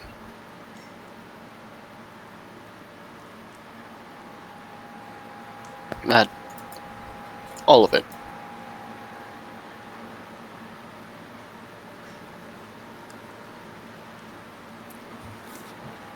Anybody else? I'm paranoid. I'm kind of flicking my eyes through the crowd and just looking for anything out of place or sudden movements or anything like that. You make the roll. You don't see anything. Okay. The crowd is so still and silent, it would be obviously noticeable. Yeah. Feels weird. Well, while they're taking a moment to pray, I'll take some time to look up to the moon and bask in both the light in front of me and the light above. I will also like to do a small prayer to my God and be thankful for the calm and still silence of tonight. Okay. What does that prayer sound like, Nocha? I've heard Nash do some prayers or say some things. What do you say? I don't say it out loud, but I would say in my head,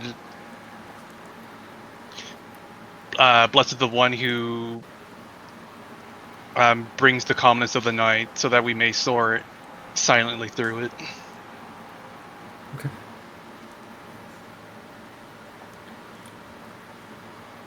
Aiden? Jack? I mean, Jack is contemplating, but I don't know if you want to add to it. I'd last So for you a think little Aiden bit. would probably and be probably get up and walk away. holding on to his a locket that he has around his neck tightly.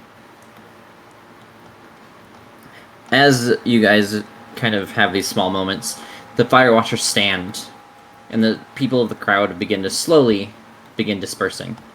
And the 9 Firewatchers walk up to you all.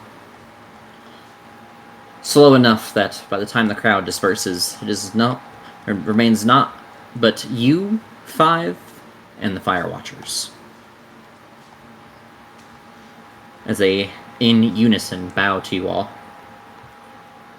We appreciate you coming and observing. But this is the first step to our next request. This is the first step to our request. If you could all follow us closer to the fire. I'll just nod my head and start following. Does everyone agree? Yeah. Yep. I will stop walking away, turn back around, and go to the front. As you all get to the fire, you guys see the base is still glowing this golden color. And you see all but her, the one that talked to you, the leader of the group, kind of moving stones as if creating like a path or a walkway into the center of the fire. And they surround and make like a little huddle, as if they're not necessarily blocking your path, but they're creating like a closed area. So you guys are inside of this little rock path they created, and then they're like circled on the edge of it, creating like a closed meaning, I guess, if that makes sense.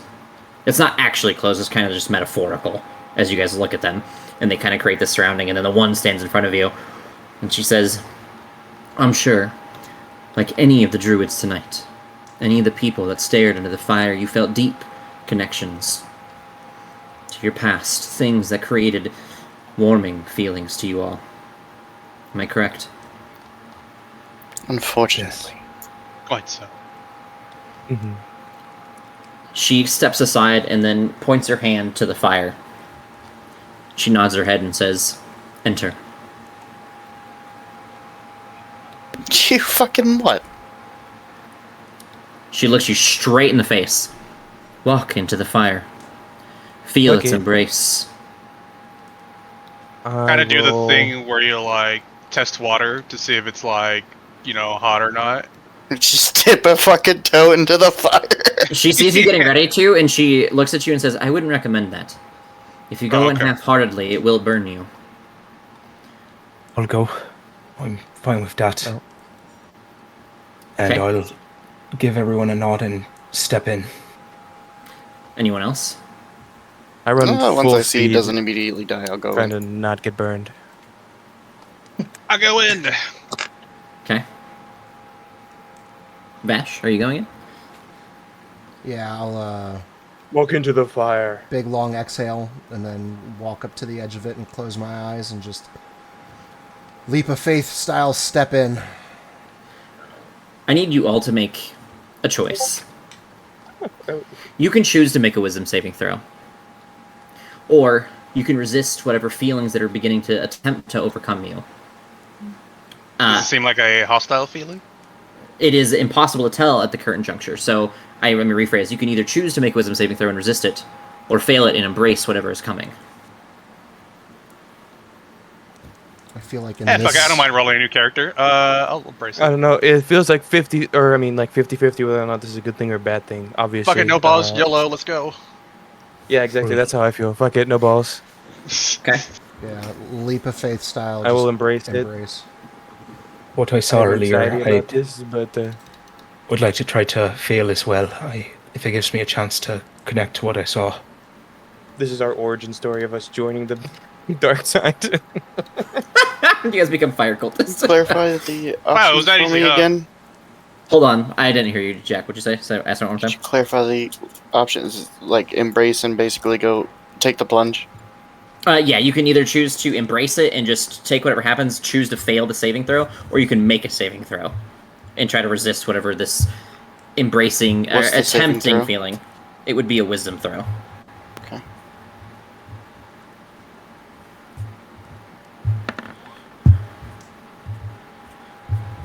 All right.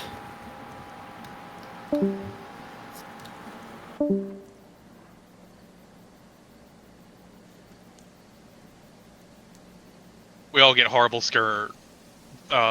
burn scars and just wonder why did we do that. I mean, it's not that bad. It's just fire. I've stood in some fires before. It's only hell, guys. I don't know why you guys are complaining. It's only hot if you Gee, let I it. wonder what two players got toyed with, as the DM said. Nash and Vash. I think it was me and Jack. I take it. Yeah, probably Mine, the two that tried to make the save. yeah. Oh, I Certain didn't. characters don't want to fucking do that again. I didn't roll. That was from a previous thing. I didn't. That was roll from a save previous here. thing? Yeah, Jack wouldn't want to relive that. No, I think. I think we got this essentially the same thing. I think based on the situation for Vash, the idea of like, okay, I'm walking into a fucking fire. All right, like, I don't know. I feel like I would just let go. Like, expecting to like step into like a portal and like free fall or whatever. I would just like kind of, I don't know, give up any form of resistance and just let whatever's going to happen and deal with it later if there is anything to deal with. That's just how I envisioned it, though. Like, Yeah, to Jack get me doesn't to where wanna we're relive at what right he now. saw. See, I do, but because it wasn't real, it kind of hurt after the fact. But, like, in the moment, it was nice. And then it was painful.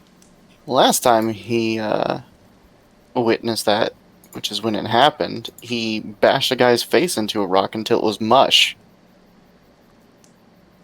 Oh, It's probably not probably not a good thing.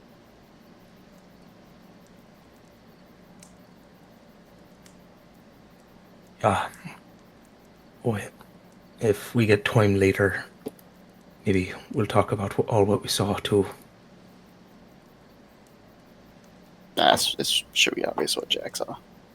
Yeah. That one time he went to school with no pants on.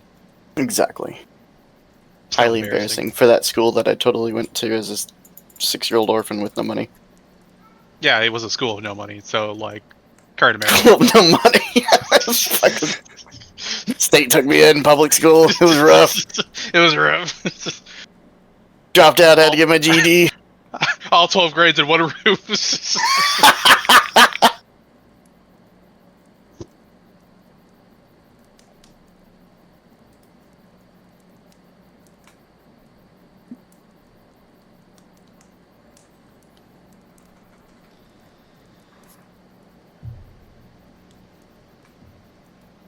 Like, I can pretty much guess what everyone else's vision was, but I'm most curious about Aiden's, because his I'm is very really, curious about Aiden's. This is really, really Like, because like it's obvious for the players, but like obviously the characters don't know what Jack saw. They don't know he tried to make the save to not see it. Mhm. But yeah, I'm very curious what Aiden saw.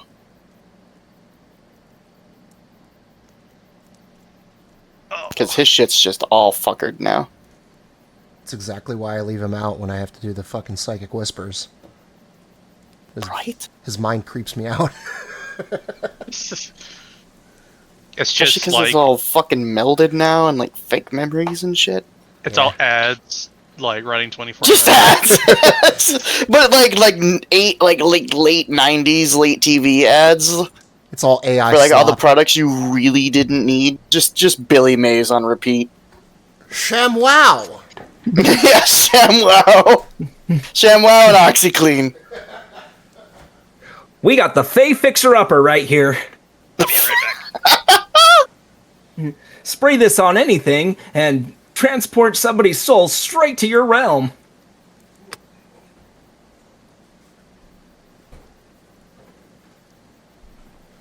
I actually was surprised with mine. I don't think anyone would guess what happened.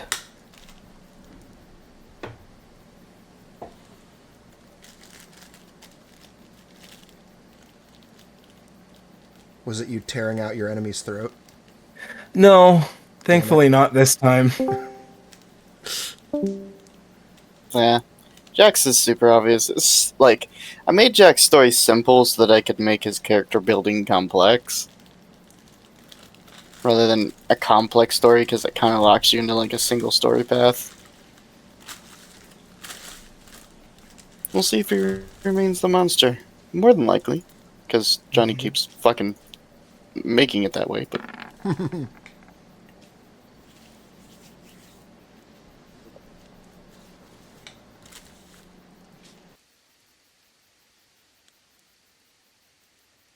I've returned. We're waiting. Who wants trauma? Oh, man. Trauma these nuts. Not tiny. Gross.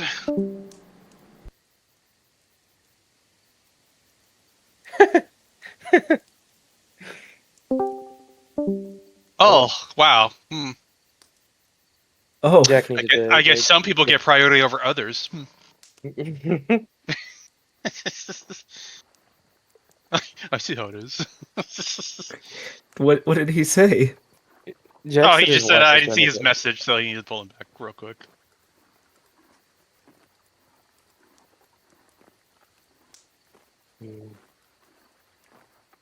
I guess my feelings aren't important. It's okay, I'll go hang out with my new elk friend.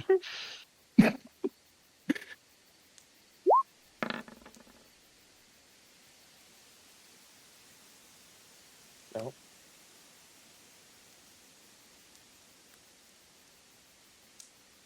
I'm gonna be here for a while longer than I did expect to.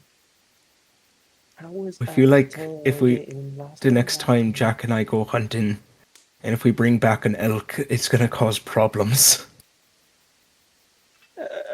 It's eatery beaten. I mean, yes. The nature or the cycle of life. The circle of life. Wow, butchered it. Terrible. I'm surprised I actually still hear the sound effect. The that's good. circle of life.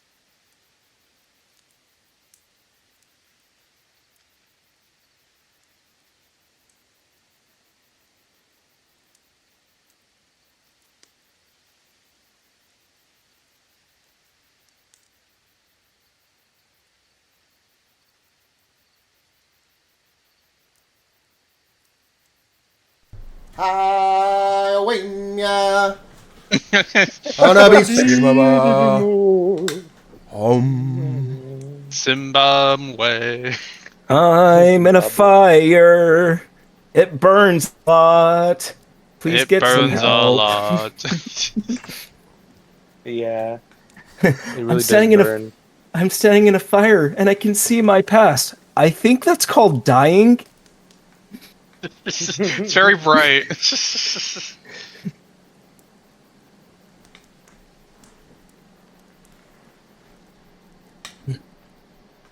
How old were you guys when you learned that that movie's based off of Hamlet? That's pretty young, actually. Today Today years old. Wait. No, I was like- like, wait. Middle school, maybe? Yeah. The Lion King? Yep, Yeah, Lion stuff King. Hamlet. Yeah, I think I was today years old. I might have heard it before, but I definitely didn't remember, so... Yep. You know, dad dying, he's supposed to take in charge. Uncle comes in and chases him away. He has two really weird friends that hang out with him. Doesn't get the two friends killed in this one for obvious reasons, but yeah, it's Hamlet. Did you know that Bug's I've life liked is it. loosely I'm based pretty off sure. of Seven Samurais of the Magnificent Seven? Oh, I didn't. It's just funny that he got fucking yoinked. Did you guys know? Pulls away.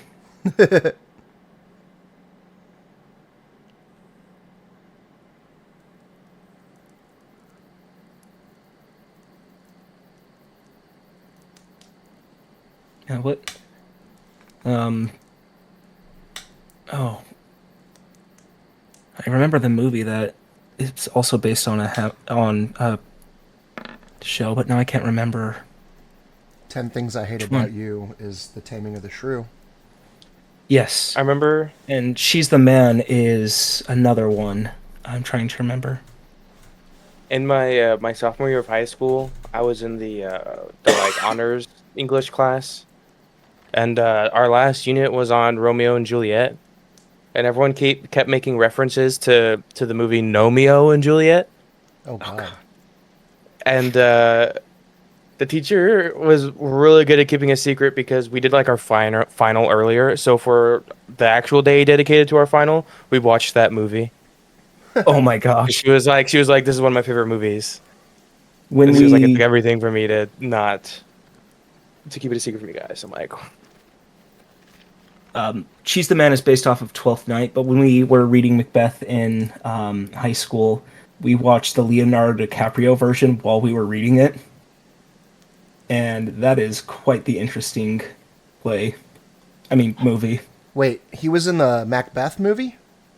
No, not Macbeth, Romeo and Juliet. Oh, I was going to say, because he did Romeo and Juliet. Like, I definitely watched okay. that a lot in the 90s. Yeah. I love the dagger clasp pistol, so... Oh, yeah. Oh, yeah. That whole opening scene at the gas station is just fucking chef's kiss. Yeah.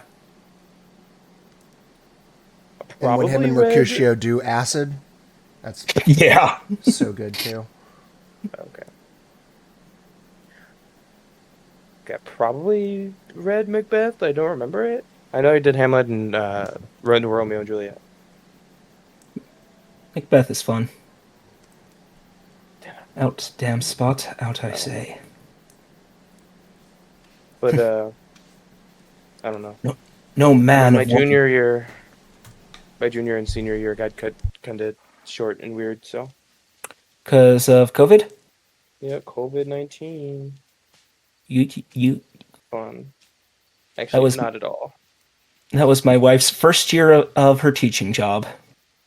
Oh, that gotta fucking suck, dude. Yeah.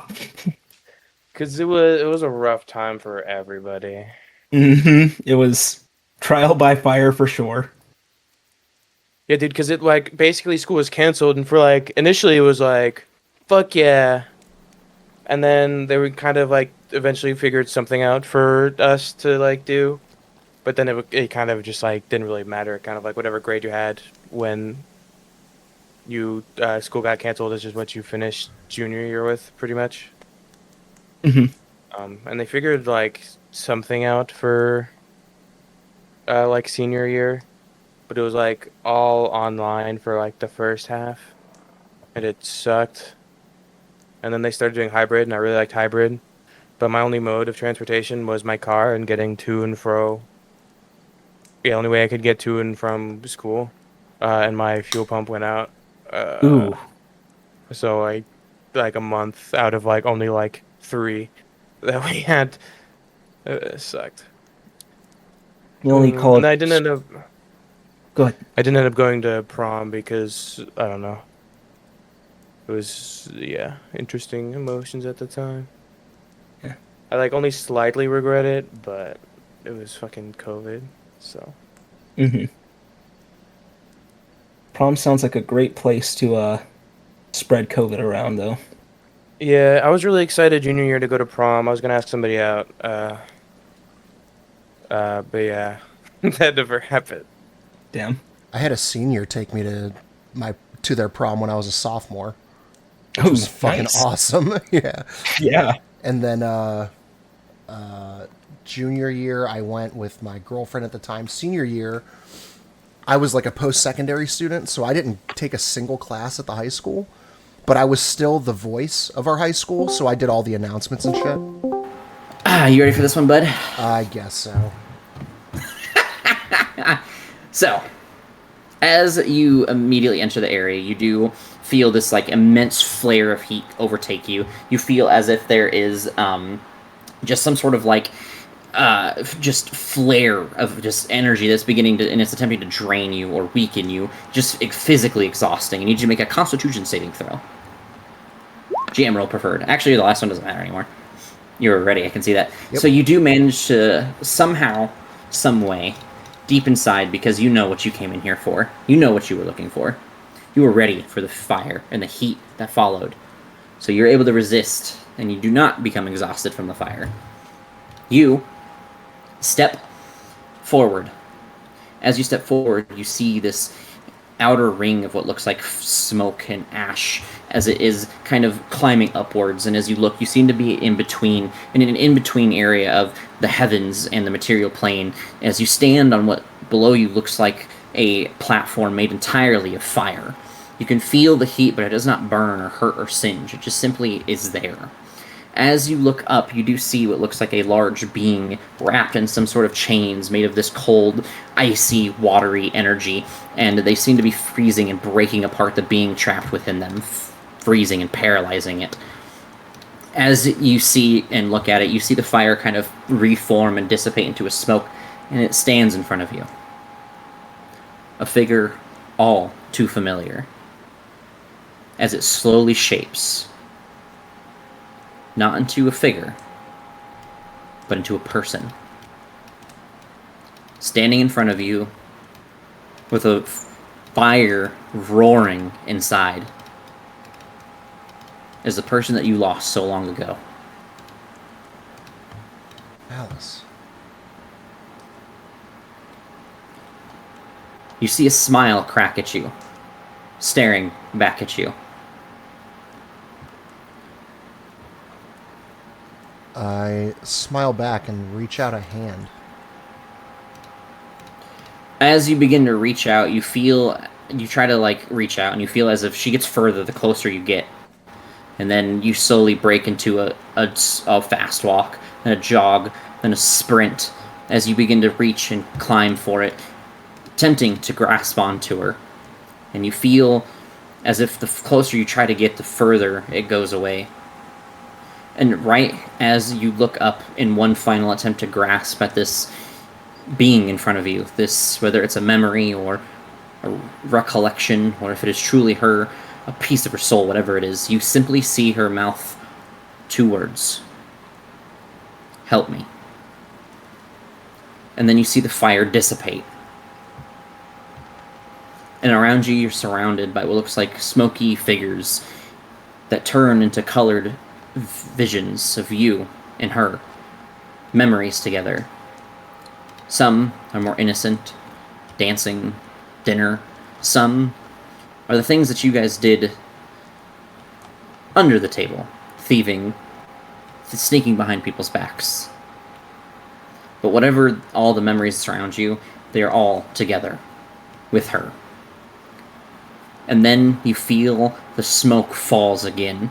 But as it falls, it brings down this ashen, darkened cloak over the area, and you see nothing but that same color, that same void.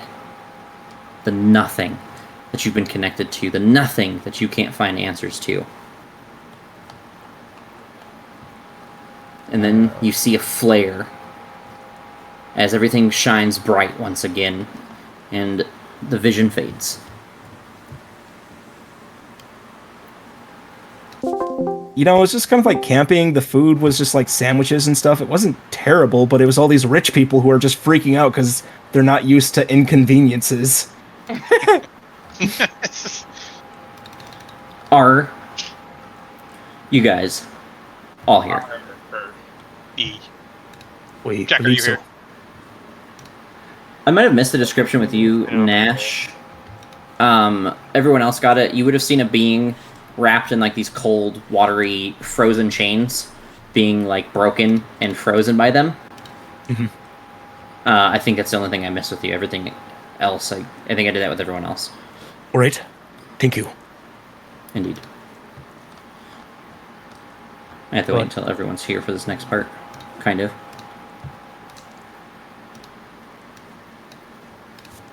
Put yourselves here. Where? I'm spinning on my chair. Oh. This looks comforting. Boss fight arena. You're welcome. Our own little fire festival. Yeah, this is only the seventh time I got thrown into a hellish pit in D&D. Yeah, the first one time was for a couple of months. I mean, we did crawl out of hell. Would it be asking too much to take 5 or 10 right now so I can let my dogs out and whatnot? No, Okay. that's totally good. That sounds good. I'll be back later. Whoa. Yep, same. I'll be right back. I'm gonna take a piss in the meantime. I'm getting myself. And run over my dog's head because he's not moving. Oh. Ugh. If this file has a virus, I'm the one that put it there, so. How dare you? You know I'm gullible. Joker, what breed's your dog? Husky. He's a husky and wolf. And Alaska Malamute. I think you told us that, and I just forgot. I wouldn't be surprised if I told you guys, but I also wouldn't be surprised if I didn't, so who knows? I feel like maybe I asked before. Also, potentially valid. I'm back. Sorry. Wee. I think just a wait on Jackington. What? What? Just the way you said jacking it.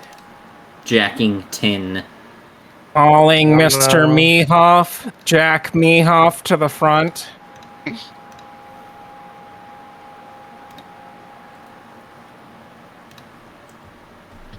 Can I speak to Amanda? Amanda Hug and Kiss?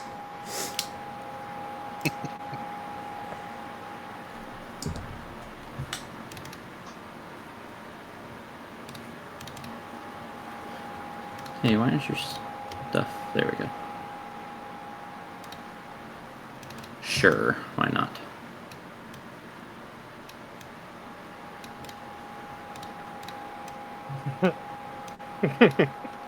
What? I'm jorking it. Okay.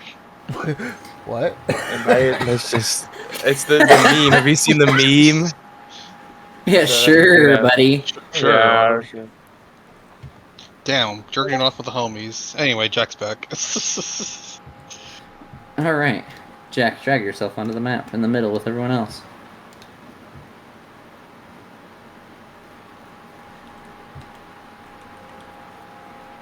You guys all end up. What? No. Yes, you guys all end up outside of the little vision that you had and end up in a similar one together. As you guys kind of arrive, you guys feel this like fleeting call for help, as if something just deep is connecting and calling to you. And as it happens, I need you guys to roll initiative. Oh no. Oh, no. I am I'm gonna sound like afraid. kinda- I am afraid. You For you. should be. Oh God! Okay. Did not mean to roll that DM. I am No, sorry. extra is out. Hey, Shit. you're not supposed to do that. Whatever number. Oh, baby. Just the way I like it.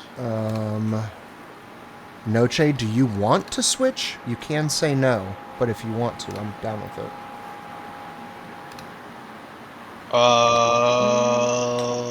What's your initiative? Yeah, it's fine. We can switch if you want. It's up to you entirely. No, yeah, we can switch. It's fine. Okay.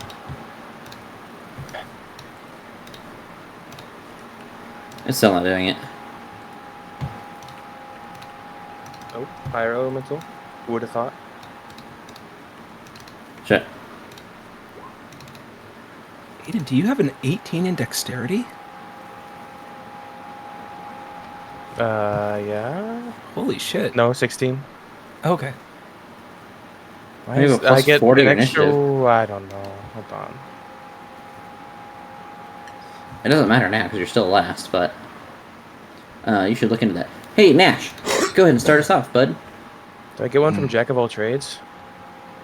I don't think so. Does it give you a +1 to fucking every D20 roll? All right. We don't know if these things are hostile, but seeing that they're Yeah. approaching, are they giving off a aura of hostility? But we got the aura of wanting help, and then these things appeared, right? Yes. All right. Then, taking that as a plea for help, I'm going to rage and charge in. Okay. And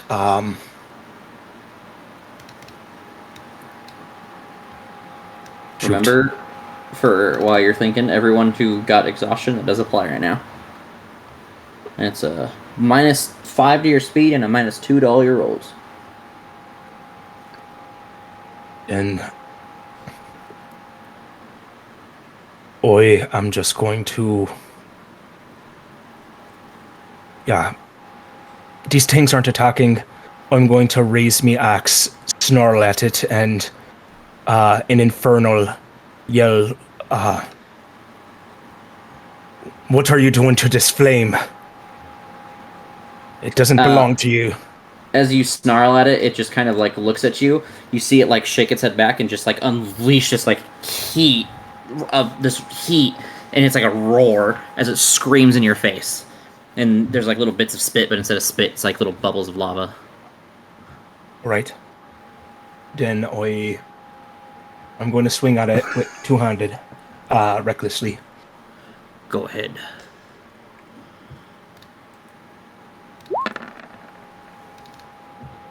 Uh, 20. That does hit it.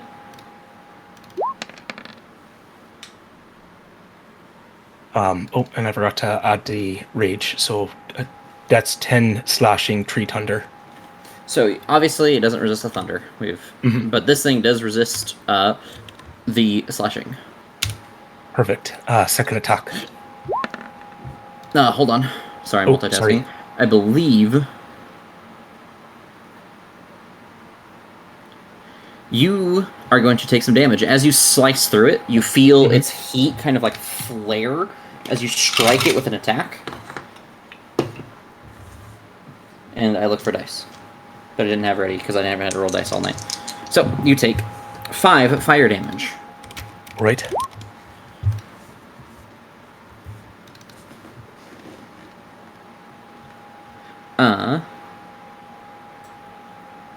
Never mind, you're good after that. Then... why is it not scrolling? Anyway. Then I will go ahead and swing at him again. Okay, go ahead. Go ahead and try. Yes.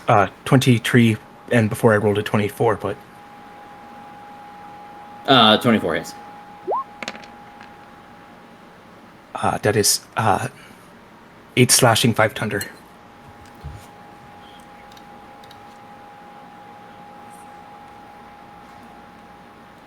Okay. Oh. Okay, there we go. And that is going to end me turn.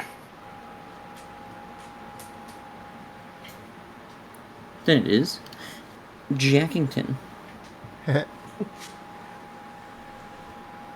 Aiden thinks that's a jacking it, but yeah. Hex Wisdom.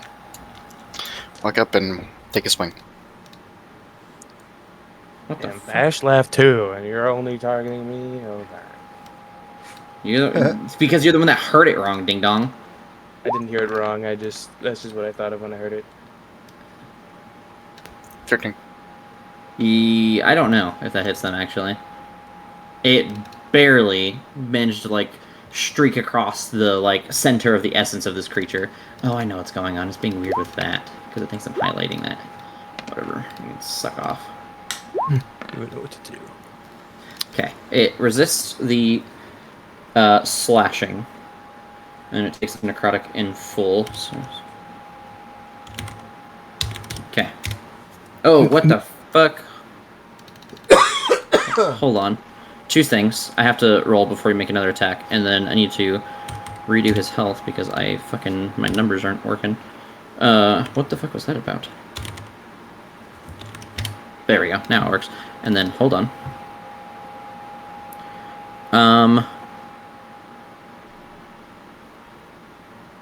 You...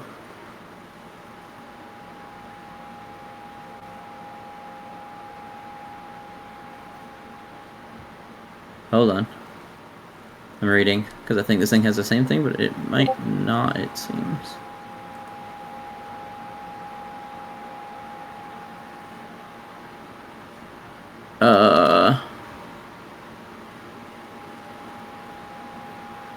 I thought I just read it and it said it did the same thing, but I might be retarded.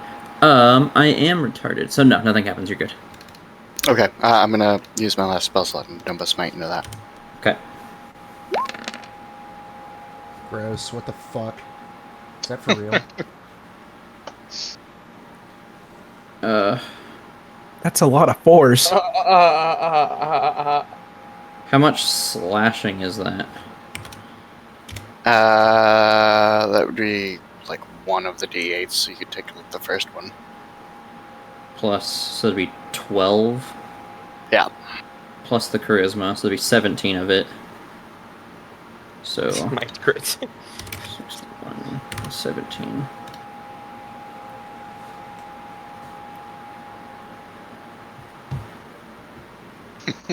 As you slice through the creature, you do manage to fell it, but as it kind of like, this smite is like halfway through it, you feel as if the energy inside of it kind of wells up and it kind of flares outward, and you begin burning.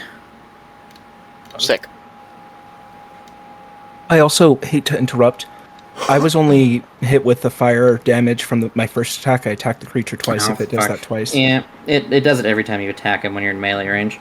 Mm-hmm. So you take an extra 9 fire. Thank you. Thank you for being honest. And then, let me... Hold on. I gotta find a thing. Give me a minute. So, burning is... At the beginning of each of your turns, you take 1d10 fire damage. Okay. Anything else? Like an action kind of thing to put it up?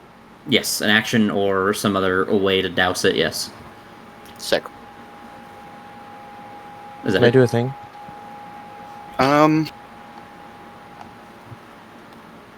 In a second.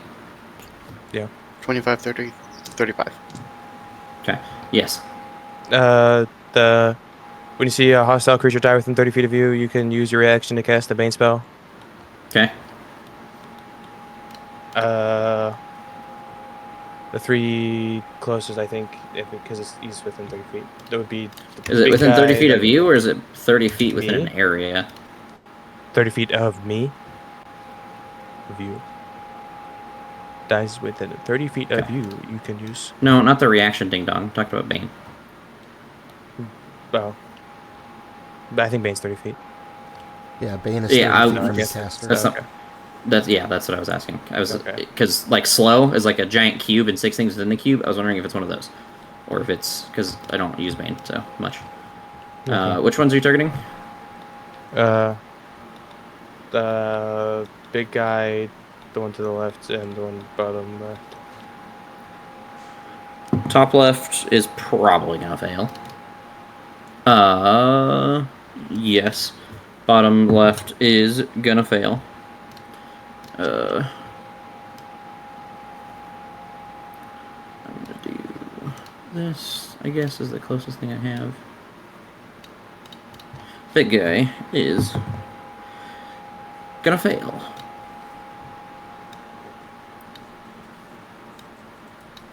Dude, don't. Thank you. Fucking hate when it does that.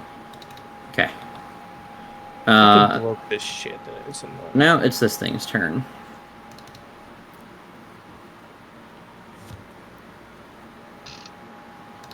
It is going to move up to here, and it is going to reach out and take its like fire and begin to like throw it across you and try to hit you, Aiden, twice. That's a D12. One of those is not even going to matter. The other one is a 14. That misses. Okay, and he's going to miss both attacks.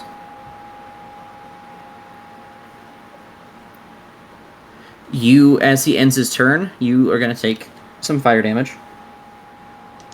You're going to take 8 fire damage, and you begin burning. That is crazy. 2024, baby. And then Noche, it'll be your turn. I will move here. I Okay. will summon Storm right here. Okay. I'll fix the thing later. And then I will continue to move. It's 5. This is a ring, 10, can't move outside the ring. It's like your platform of fire. 20, 25. I'll move there. Bonus action gives Sturb another action point. He'll move right here, and then he's gonna swing twice to that fire elemental. Okay. Oh, wait. Vash, that happens to you too. You take that 9 fire damage and also burn. Or 8 fire damage, sorry. Were you within 10 feet of him too, Noche, at the beginning? Where was I? I was like right here. So no, you were just outside the range. Okay. And then 19 and 22 for. Yes, they both hit. Okay, I'll enhance the first attack. Bro, where's the sheet? Oh, it's right there. It's for force damage. So 11 force, 17 force. Yeah, and he takes it and fully does not resist force.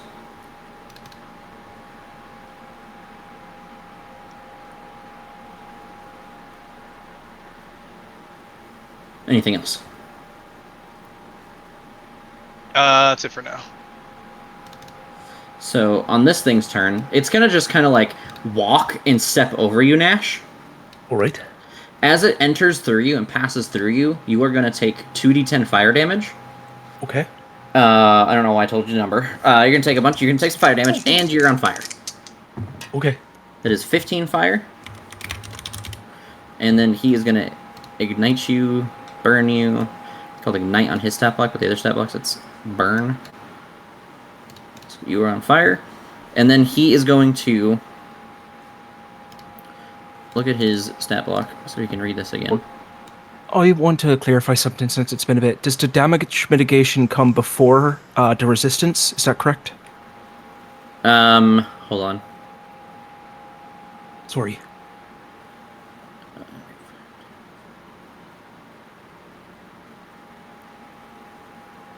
Okay, so we're gonna do that. Hold on, I gotta do math in my head.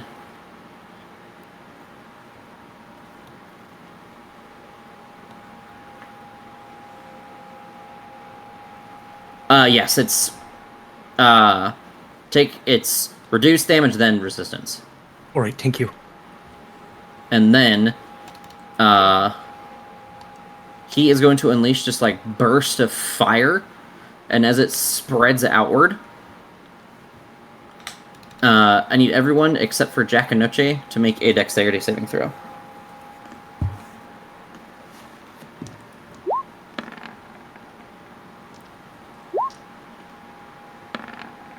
Is this something that I would have noticed for dangerousness? Probably, considering he just, like, walked past you and then did it. Okay. I believe Sturm is the only one that fails. Sturm is the only one that fails. So, that is that much damage. Hold on, I had to roll a bunch of dice.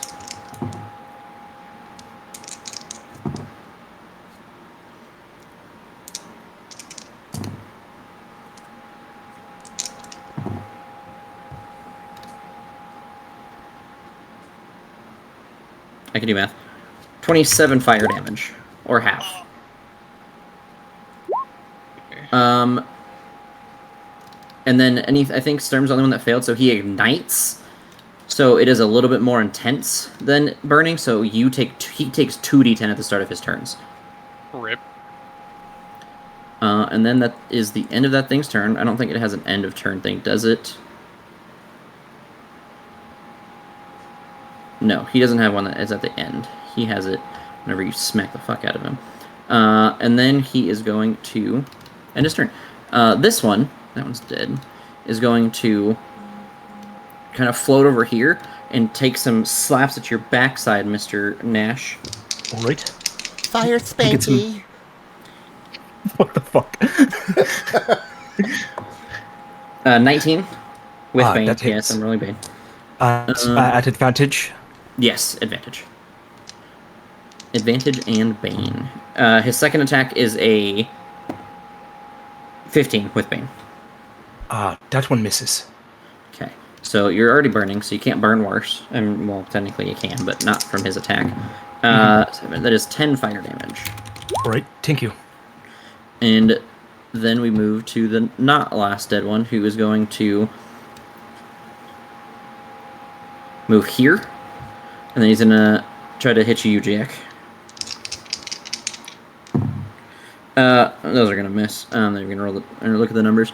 At the end of his turn, though,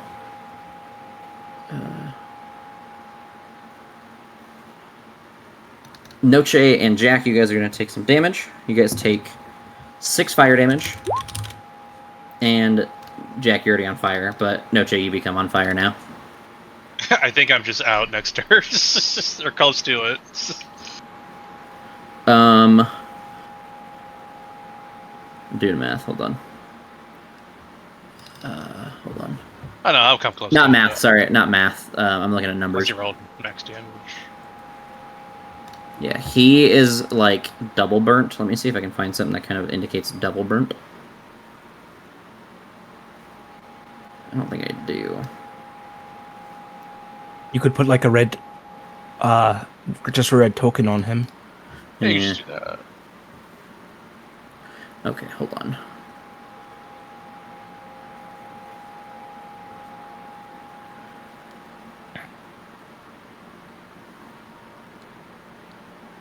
Okay. Then yeah, that's the end of his turn. So yours, Noche, is a regular burn. His is the only. Sturm is the only bad burn. His is like. His is just 2d10. Yours is only 1. Don't I have a bigger burn too? Because he walked through me. I'm looking to see if his does the bigger burn when he walks through you. Okay.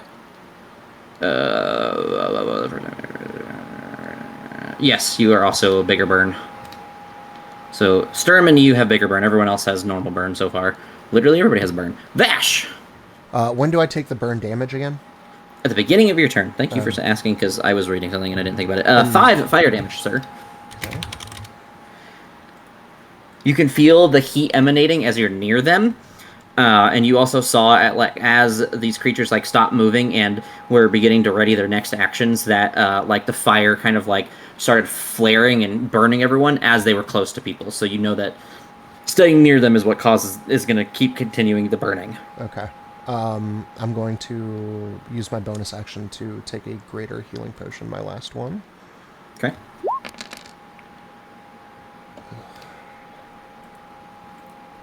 Alright. And then I'll burn my action with a healing surge to use my last 3 hit die.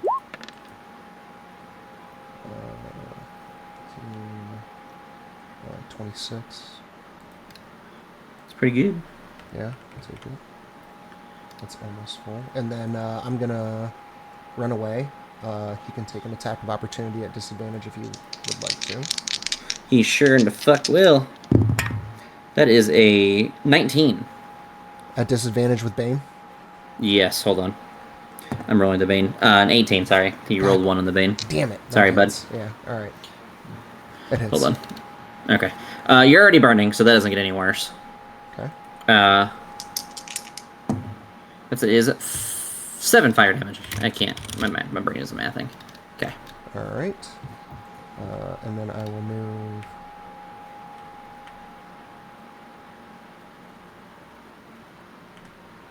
there, and end my turn.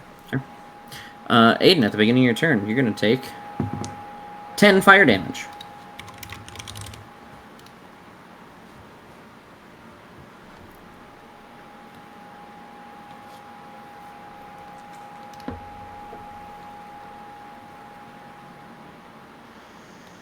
Make that concentration save before you... There you go. That is going to be a good go, and now you can start your turn.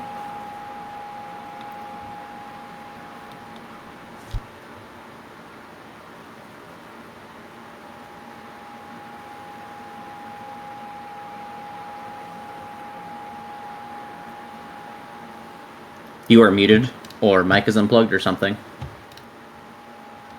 Nope, my bad. I'm a Bardic Inspiration, Nash, with a bonus action. Okay. Thank you. Then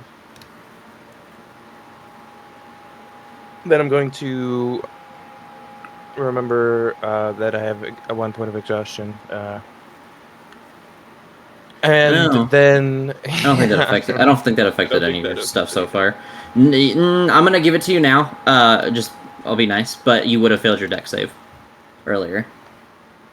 Okay, so it's... your con save earlier was fine, so it's fine. Don't worry about it now because I don't really reverse and want to do shit. So just continue your turn. Make sure who, just so we can track it better, who didn't get exhaustion. And it was Vash, and then Nash? Are you the only two? Oi, didn't. Yeah, I did not. Okay. I got exhausted, so. Yeah. I think Jack did too. I did, I'll move there. And Aiden did. Okay, so it was just them two. Okay, we're good. And then I'm going to... Oh, that technically means the first attack would have missed. That, moving out of his range, would give him attack of opportunity. Well, I didn't... Then I wouldn't... I just moved there. Okay. Then he would not smack you in the back. Yep. Trying not to get touched more than I want to. I'm gonna Cure Wounds, Stir Match. What level? Third, why not? He is only okay yeah, with touching other people, not being touched. Yeah, exactly. We know how I'm gonna roll. 39 healing. It's because it's not Hell Noche. yeah. It's because it's not a healing word. Because It's not a healing yeah. word, that's why. Oh. Thank you very much. What? I'm pretty sure it's every time I heal Noche. I'm pretty sure it was only healing word that rolled like dog shit for him. No, it's been this one as well. It's been Cure Wounds as well. Do you have anything else to do? Bonus action Movement? Because you Nope. use bonus action. I don't want to move anymore. So you're gonna stand there and get beaten up. Yeah, because I'd rather they're gonna hit me. I bet money.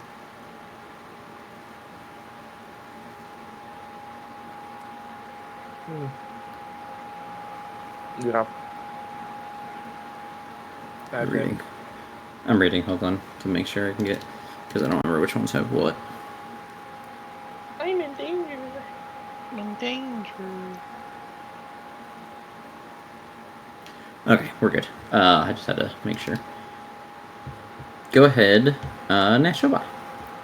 Right, I'll take the 2d10 fire damage. You sure in the fuck will. God damn it. Where'd my other D10 go? It's a D6. Oh, there it is. 17 fire damage. Alright. And then I am going to swing on the big guy with one-handed. Okay. Recklessly. So, first attack. Make sure that's on advantage. I am going to go ahead and use Bardic Inspiration there Okay. to make it into 19. You do hit. Alright. Okay. Go ahead. You're gonna take 3 fire. Or, hold on. I think his is 2, so I only rolled 1. Hold on. 3. I'm not used to this one, this big guy yet. Yes, so you're gonna take 3 plus. You're gonna take 4 fire damage instead of 3. And then he's gonna take half the slashing, but the full thunder. Okay. Right. And then second attack.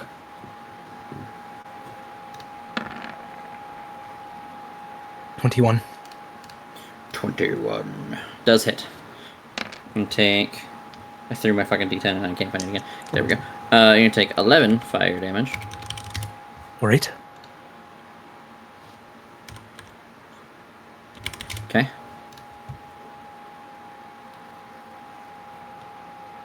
And then I am going to go ahead and use Flurry of Claws. Okay. I'm gonna roll fire damage. You're gonna take 15 this time. Holy shit. And that is going to be 7 slashing. Okay, he takes half of that. Anything else, Nashoba? That is going to end me turn. Jack.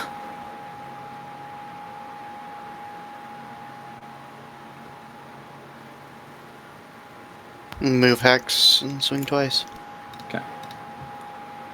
Why is my thing not working? It's so annoying. Can't scroll down. 12. No. 26. Or Yes. 7.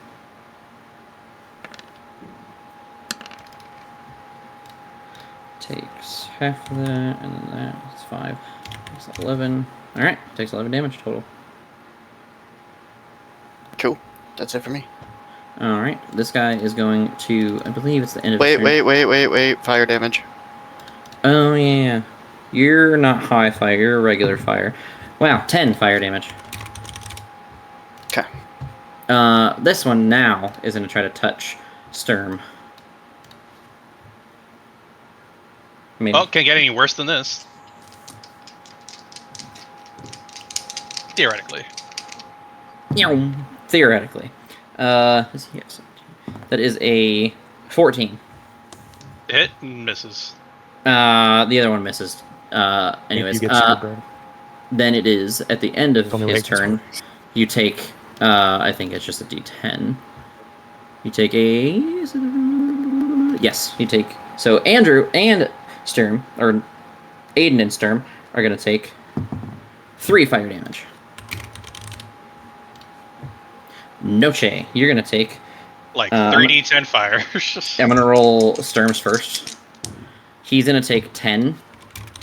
You're going to take 5.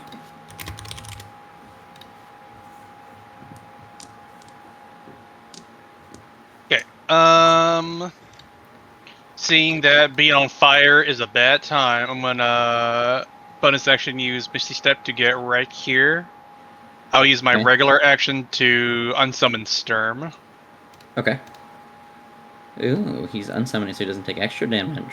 Yeah, I know, right? Smart. Smarticles. Oh my god, it's so smart. And then hopefully not get hit by an attack opportunity by moving here. No, because you weren't. You had to get within melee, like 5 feet of him. I don't do the whole Okay. reach causes shit. Yeah, I know. I don't know what certain like large-ish creatures have reach, so you know. Always gotta ask. That's fair. So it's 5, 10, 15, 20, 25, and then it's my turn. All right, and then it is Big Boy's turn. His is only when you hit him, or he walks through you.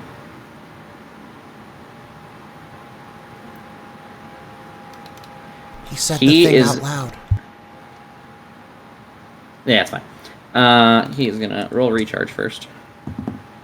He is not gonna recharge, and then he is going to take his feet and try to step on Aiden.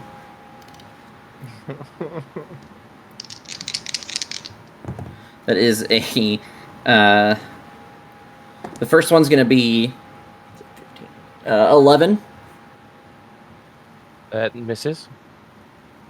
Or what? The other one's a 11? 25 without Bane. I don't think even a 4 makes a 20. The 21 was a missy, right? Shield. No, I wouldn't even if I had shield. No. That 25. Yup. It's Don't matter. 21. It would be 21 max Bane roll. Yeah. I'm just that's making still sure that. not- Yeah. You'd need So another he's- 6. So And he's I'll only hit you once. meet. So.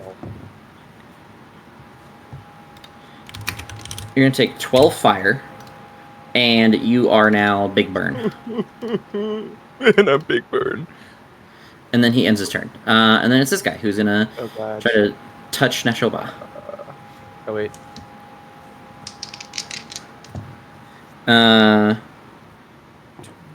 That's a 16. The other, that's on the first roll. The 16 hits me. And then a. Wow, a 15. The 15 misses. Bane saved you on that one. Bane Hooray. actually drops? You didn't take 24 damage, no. Oh, okay. Oh, it's half. That's right. Okay. Yeah. It's half of the damage you take. It's a Okay. minimum of 10, but it's half the damage you take. Yeah, I know. It's minimum 10. Yeah. That is 12 fire damage, and you're already burning, so that doesn't do anything. Actually, I think, if I remember correctly, yes, if you're burning, you take extra fire damage from them. So hold on. That is more than 12. That is, I need to set that aside. That is 6 more fire damage on top of the 12. So it'd be 18 total, so just take it from the 18 because they're supposed to be together. That's my bad. Right, thank you. You're welcome for burning you alive. At the end of his turn, you're going to take 3 fire. And then it's this guy who's going to try to touch Jack. Violently. Well, those are both high numbers. Okay, that is a 23 and a 24 from them two. For both attacks. Both hit. Okay. So you are burning, so he's going to roll both these dice, so hold on. That is plus that much. Okay. 17 fire. And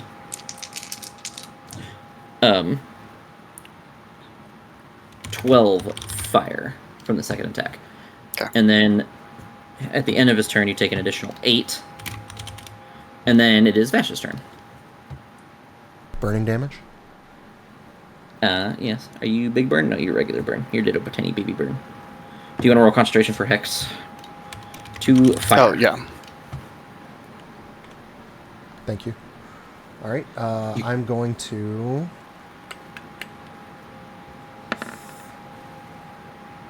I'm going to throw a dagger at that guy. Okay, go ahead. Psychic dagger.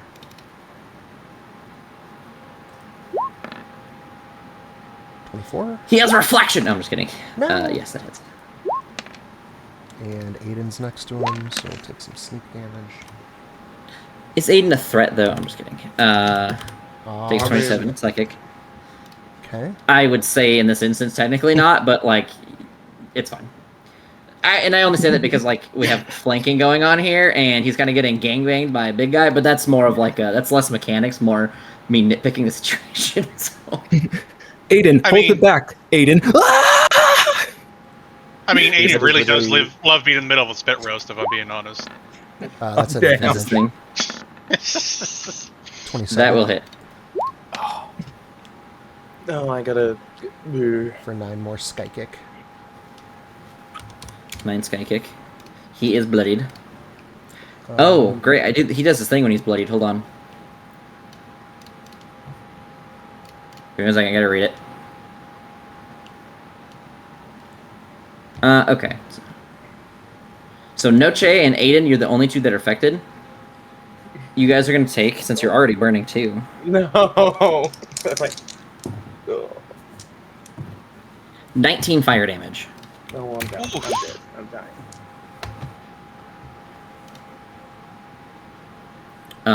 That means Bane drops. I guess I'm still.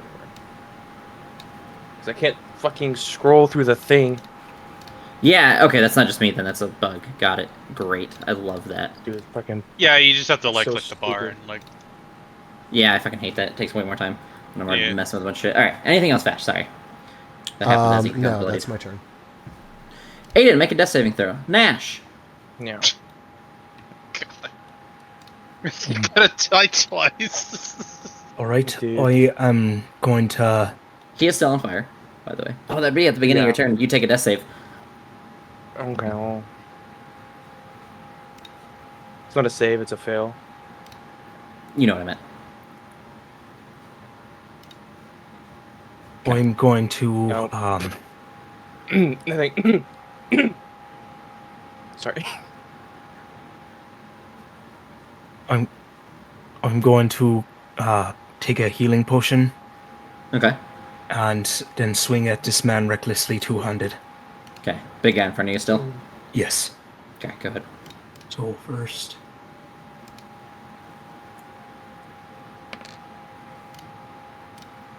Do I have healing? Rage healing. Oh, I know. I'm healing, but I'm angry about it.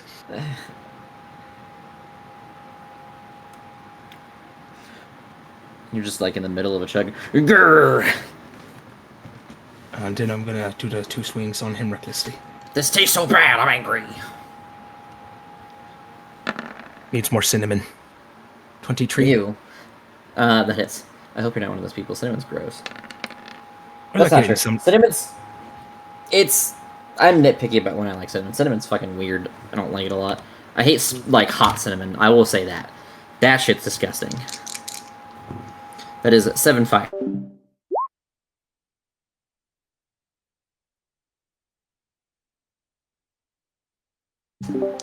That is 17 fire. Holy shit.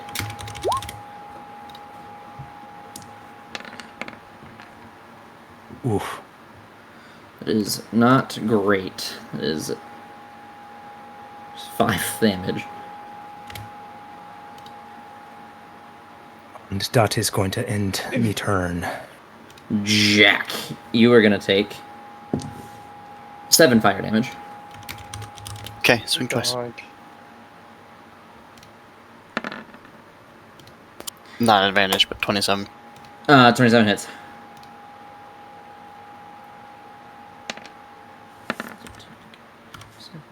He takes 10 damage. That one hits.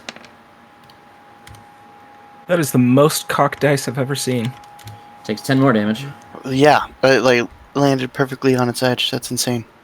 Huh. Anyways, yeah, that's it for me. Alright, this guy is gonna touch Aiden. No, he's not. Well, it's like, I mean, He doesn't care about have you to anymore. anyways, yeah. He's gonna move over here and touch you instead. Okay.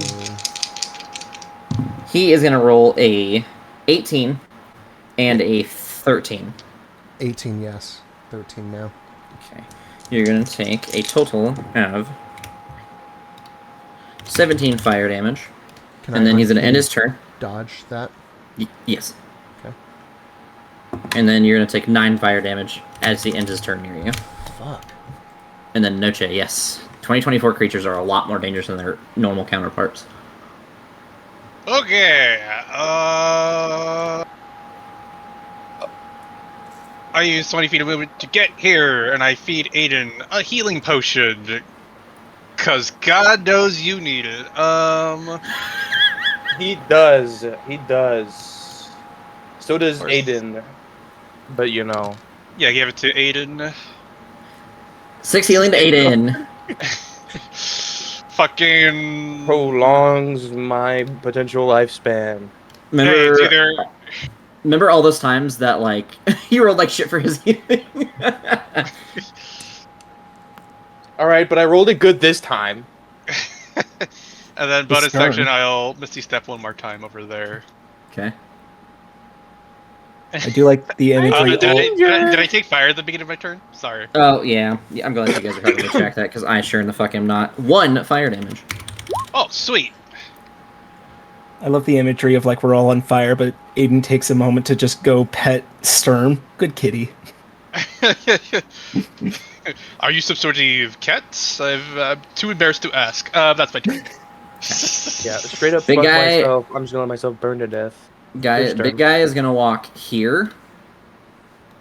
Nash, if you want, you can take an attack of opportunity. We will take that, yes. So go ahead. Unfortunately, Aiden and Okay, Jack. he walks is- through me. No, he's Okay. actually gonna walk. I was like, he could kind of walk through me. He can walk through you. It's like literally in his stat block, and you take damage if he does it. He's gonna walk here, Oh yeah, exactly.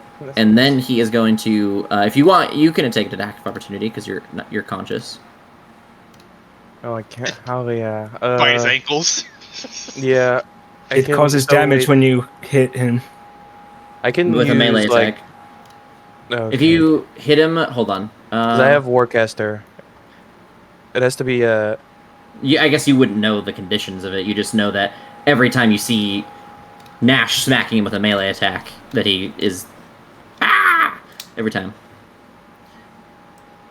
So do with that. He's taking damage every time he's hit him so far. So do with that. Ash is information growling as well. every time he hits the big guy. Speaking In of, does a pain. 17 hit? Yes.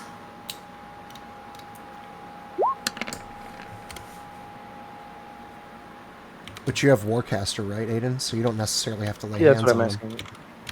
Okay, yeah, that's what I was saying. Is like, does it have to be like a melee, or is it just any? Warcaster has to target, and it can only target one creature.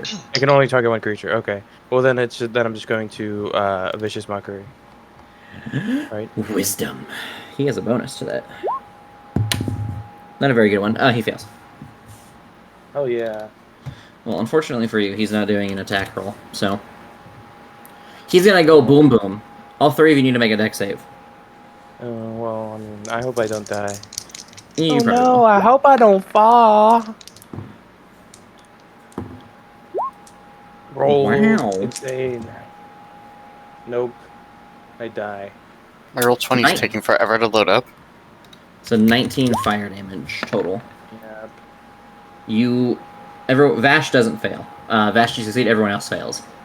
And I have evasion, so I take Cool, no I go damage. down. Okay. Oh, you're also big burning. Not that it necessarily matters when you're down, but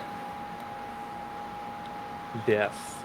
and then he ends his turn. Nothing happens, and then this fire elemental is gonna smack the shiitake out of Nash, or at least try. Right? 22. The other one misses, That hits. and then 15. 15 misses. Shit. And then you're gonna take a total of 13 fire damage, and then he's gonna end his turn, and you're gonna take 8 more fire damage. And then it is this guy who is going to walk down here and try to touch Vash. Unpleasantly. 18, the other one, and the other one's 14. Yes and no. So the one that does hit you, you're gonna take 17 fire. That's funny.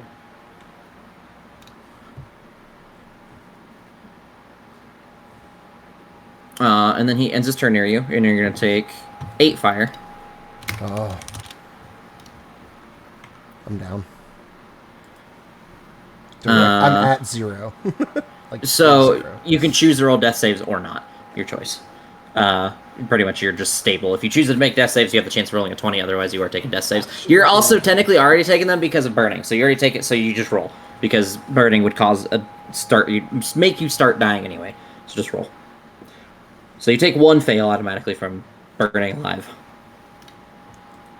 Oof. And then you need another one? Yeah. Alright. It's, minus 2. Well, that's a fail. Aiden, you take one fail. Make another roll. Nash. All right. This looks like a TPK to me. Go ahead and roll the 2d10 fire damage, and then I'm going to run towards the big guy. I'm hoping that if we kill him, the other fire will go away. That is 8 fire. And then he's Alright. going to attempt an attack of opportunity against you. Yep, That is a 24, because I can do math. that will hit. That is 15 fire damage. All right. Man, I wish I had this spell right now. Oh well, that's fine.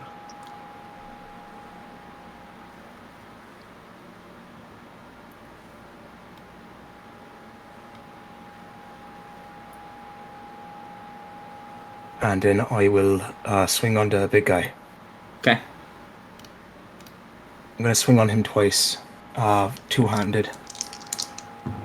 If you hit, I'm just going to roll both and type them out now. It's 11 for the first one if you hit, and then the second one you hit is a 9. All right.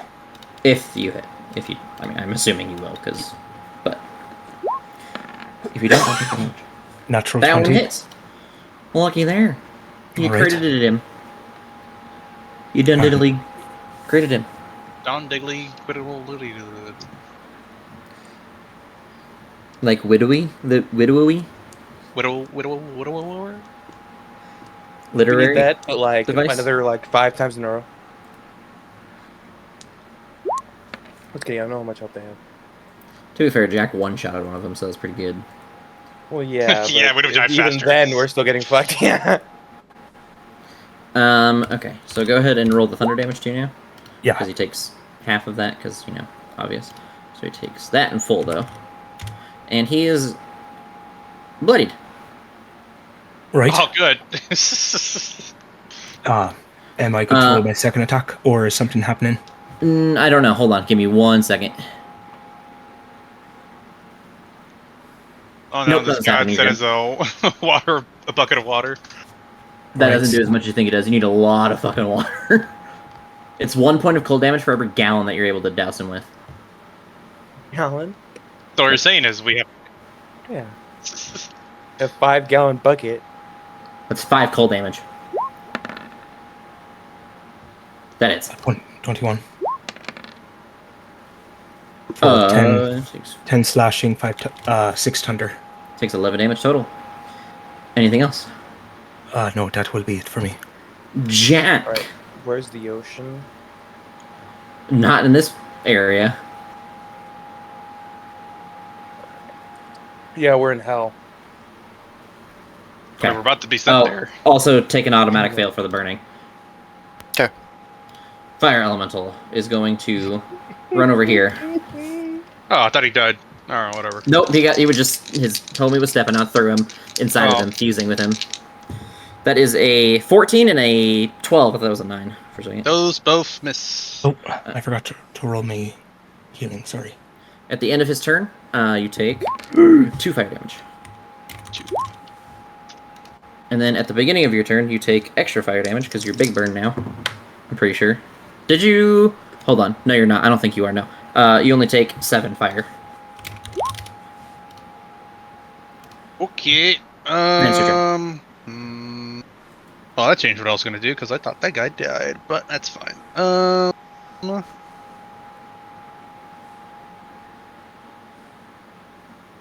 I'll first level Thunder Wave at this Okay. big guy. Try to push him away Okay. from me.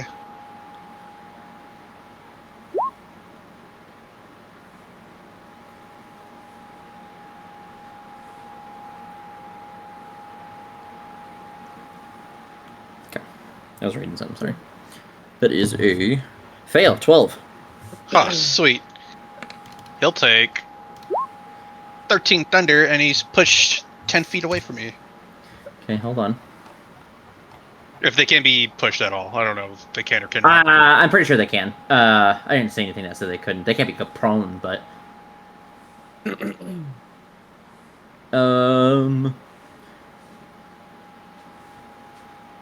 you're good. He just goes, what is it, 10 feet, right? Yeah, 10, yeah. Okay, he gets yoinked somehow. Doesn't make any sense to me personally, but Listen, I have the satisfaction of somehow pushing fire, but that's why I don't get it, because I feel like the form would just kind of like flicker for a second and then just be there. There's creatures that can't be pushed. I don't know why creatures like this don't have it. Like, also Earth Elementals. Like, I feel like Earth Elementals is another one that just wouldn't be able to be pushed. Yeah. I'm like, no matter where I go, this thing can catch up to me. So yeah, kind of fucked where I am.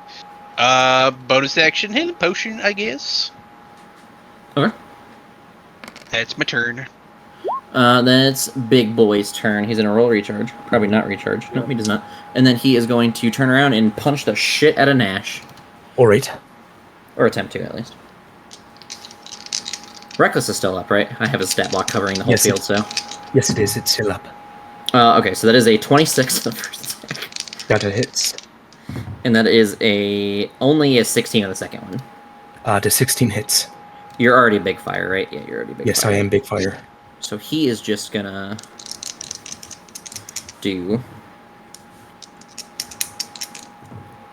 So it's 13 for the first one, and then 7 for the second one. Yeah, adjust the stat block just a teeny little bit, because it's a little weaker for 2024. But, and then he ends his turn, and then it's this guy's turn, who is going to come and bully on you. Alright. There's 2 attacks. That is a 22 and a 13. The 22 hits, the 13 misses. You're going to take 17 fire damage. And then he ends his turn, and you're going to take 2 fire damage. And then, Jack, you would also take that damage, so you take another fail. I'm dead. Aiden, you're within the range. You also take that fail. Yeah. Fire Elemental is going to step on top of Jack and try to beat you up, Nash. Alright. That is a 21 and a 22. Both of those hit. Okay, that is 19 fire, and then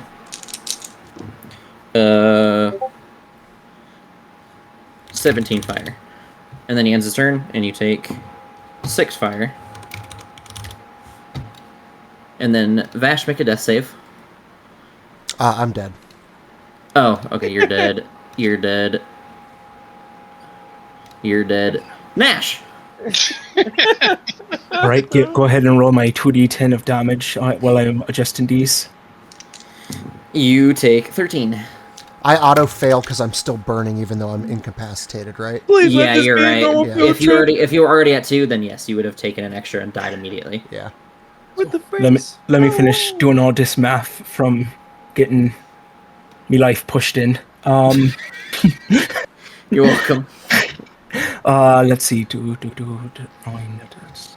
I'm gonna pull a preemptive turn while you're doing math and fuck with Noche. Hey, well, you gotta roll. You gotta roll the burning damage first. What? He goes first. Yeah, because I'm on fire. Well, no. He's gonna attack you because he goes before you. So I'm doing his turn before you. Okay, never That's mind. while he's doing math is what I'm doing. Okay, never mind. He's gonna miss 13 and an 8. So you would, if we get to his turn, you will take 7 fire damage. Alright. Oh, that's shitty. So I get 7 healing. I'm still up, boys. And I'm going to... Seeing everyone going down around me, I'm just going to do what I can. Hope all of this ends if I kill the big guy. And 2 big swings at him, so go ahead and roll those 2 fire damages while I recklessly swing. Yeah. That is 6 and then 7. Alright. So, That hits. What the fuck is that? Dude, I keep hearing that, and it's like, why? it's a song. It's like a shitty song that has a thing in it, and it's only slightly funny. That's why you like Yeah.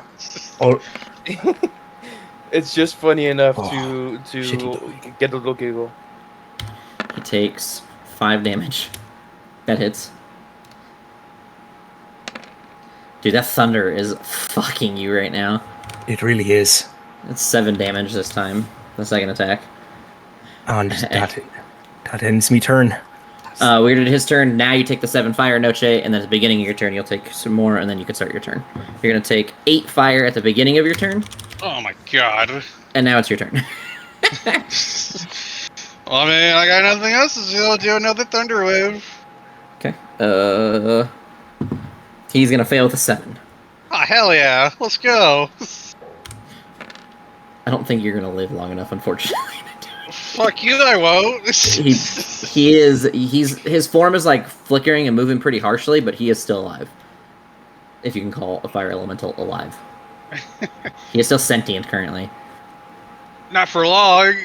Well, neither am I, but... I'm gonna just annoy him a bit and just walk over here, and then... that's it. Okay, big guy's gonna try to beat up Nash. You still have Reckless, so that is a 21. That does hit, yes. And that is my And- HP. And 26. Those both hit, yes. Okay, that is 16 fire. All right. 12. And 10 fire. All right. And then it's these guys' turns. Okay. Can you live? Probably not, but let's see. Where my dice go? Okay, that is a yes. I'm not even gonna say the number. That is a 16. That is me. Armor class that hits. That is unfortunate. I'm rolling all 4 of their attacks. That is a 20, so I know that one hits. And then that is a 14. So 3 of them hit you. All right. I have 16 HP. It's not likely, but let's see. Oh, if I roll like that, that is 8 fire. All right. Reduce down to... subtract 4. That's... So that's... That is 15 fire. I know I got our win probability pretty low. No, I got this. Don't worry. 15 more fire. And then you take 2 and then 6 fire. That's... No, fuck it. Nash is taking the shit out of this. Yes, fucking hell. I have 1 HP. After all of that, really? Yeah. If I That's get insane. my math right. Now it's time for me to take my 2d10 of fire damage, so... Oh, that's unfortunate. You're down. Uh-huh. Oh, yeah, I think that was 1-1. It's this guy's turn. Let's see if he can finish Noche. Before Noche burns to death, to be fair. Nah, I got this. He hits you, you're down. There's just... God I damn rolled it. both of them. He rolled a natural 19 and a natural 15. Should I roll death One of saves, them or does it not matter? No, it does not matter because you're all downed. So, as your guys' body, you feel your bodies and lives slipping away as you see fire kind of just like searing and raging through your body. You see yourselves, your skin melting away from its own bone. You see the muscle falling away. You feel and just the pain. You hear your teammates screaming as you guys are all crawling, attempting to get away from this raging, burning inferno.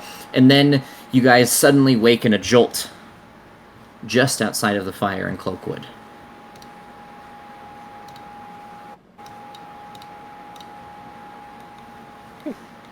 And the Firewatchers look at you all, seeing the pain and the fear, and they can tell what you went through. They look to each other and you see a somber look in their face, and they look to you all and say, "You didn't succeed, did you?" Fuck this place. No. No, the fire consumed us. You all traversed to an entry point to the plane of fire. We have been trying to access it for so long. There are some sort of gates that is locked behind, and there are trials that lock the gates. There was a group of people who traveled here before. They attempted to trial the gate. But they were also unable to succeed. We have sent some of our druids in an attempt to resist or fight it or weaken it or help or do whatever we can, and we have found that it is impossible. We are not the Firewatchers simply because we watch fire or take care of the one that you see before you. We are Firewatchers because we are deeply connected to the elemental plane of fire, and we wish to see it back in its harmonious balance with the world surrounding us. We can see that you all want and wish to do good for one reason or another. So if you have the time, we would like to discuss with you what we can do to help, how we can go forward, and what the next steps are, and hopefully create a plan to overcome this immense trial.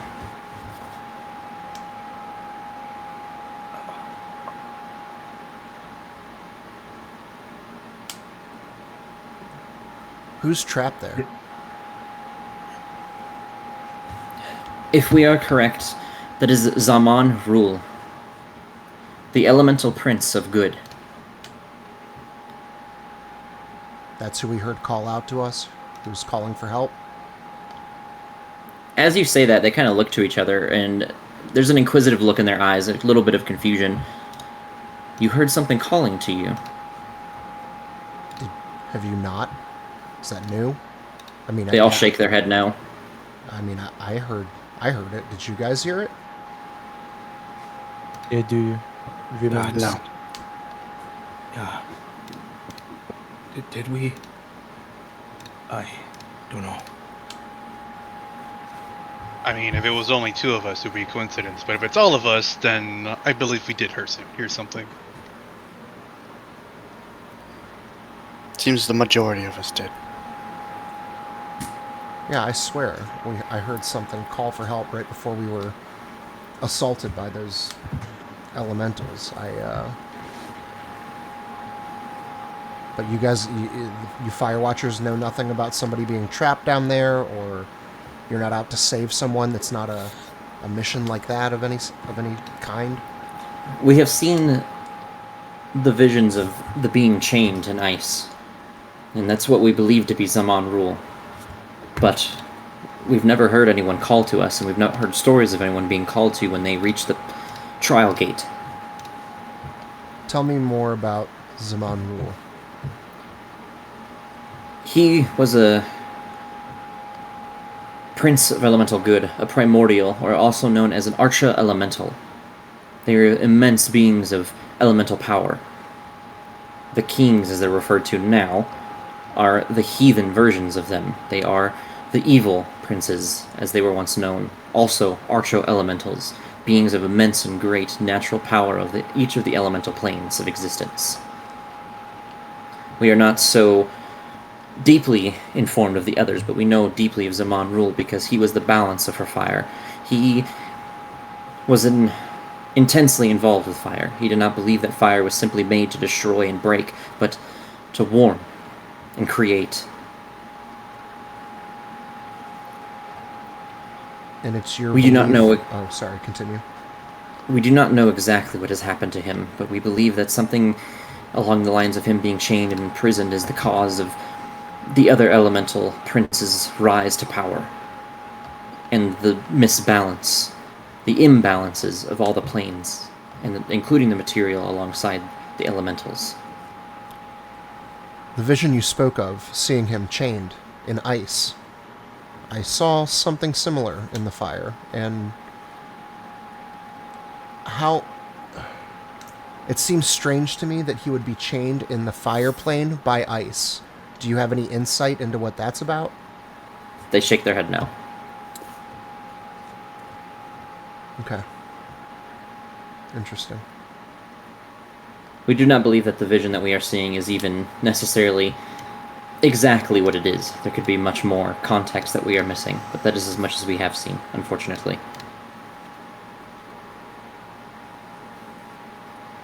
You said that there was another bunch of people who came here and did the same trial and failed.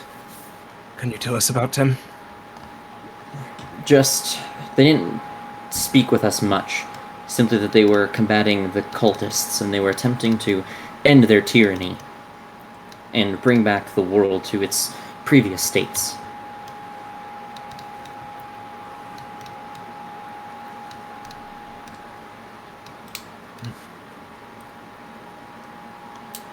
have you seen any cultists around here before? They shake their head no. Not before, yes, but it has been quite some time. They don't seem to bother us much. I think they believe, or have some sort of belief, that our connection with fire attaches us to them, and that we are not worthy to be cleansed by their flames, or something or the other. And if they had a way to start up those portals again, do you think that they would try to come here? No, I believe that they would bring the planes here. Those 6 portals used to be empowered to the 4 elemental planes, the Shadowfell and the Feywild.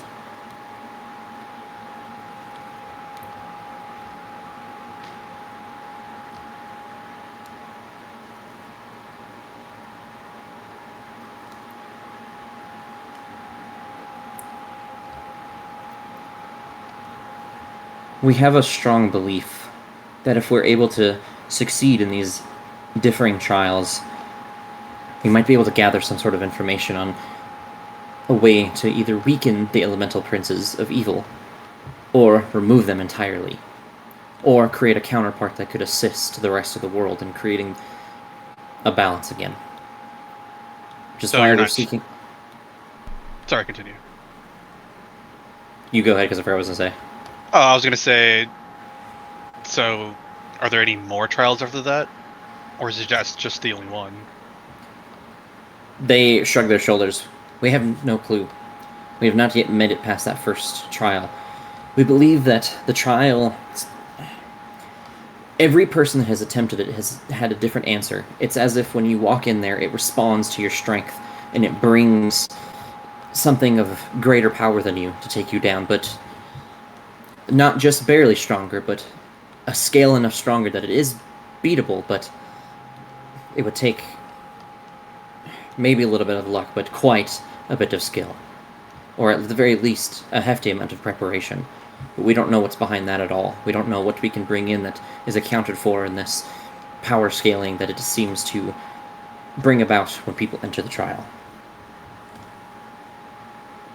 Is there a type of restriction for this trial?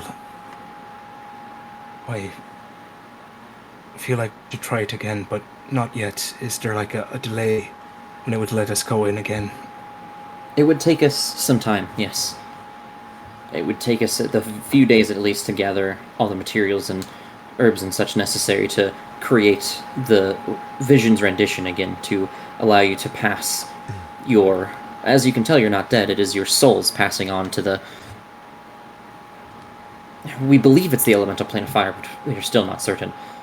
Your bodies stay here, which is why you're alive, because we were able to keep you alive. We saw Can that I your bodies... see- Can I see if I still have my potions? You do not. God damn it. Okay. That's fine. Is that what this As- was tonight? The big ceremony, the big fire, the show, that was all part of the ritual to let us pass there? Not necessarily. Everything leading up to us allowing you in and creating that walkway was something that we would normally do when the fire rises and we feel its heat smolder and begin to pass on its warmth to others. That is something that is natural and has happened not commonly, but a few times in the past. A handful of times, actually. But we created the end circumstances to allow you all to walk in and see what the potential lied within. And we were hoping that the way we created the vision made you comfortable on your walk in. Some people have very awful feelings and circumstances before they enter, and it causes them distress during the trial. We're trying to hopefully create an instance of calming and confidence and hope before.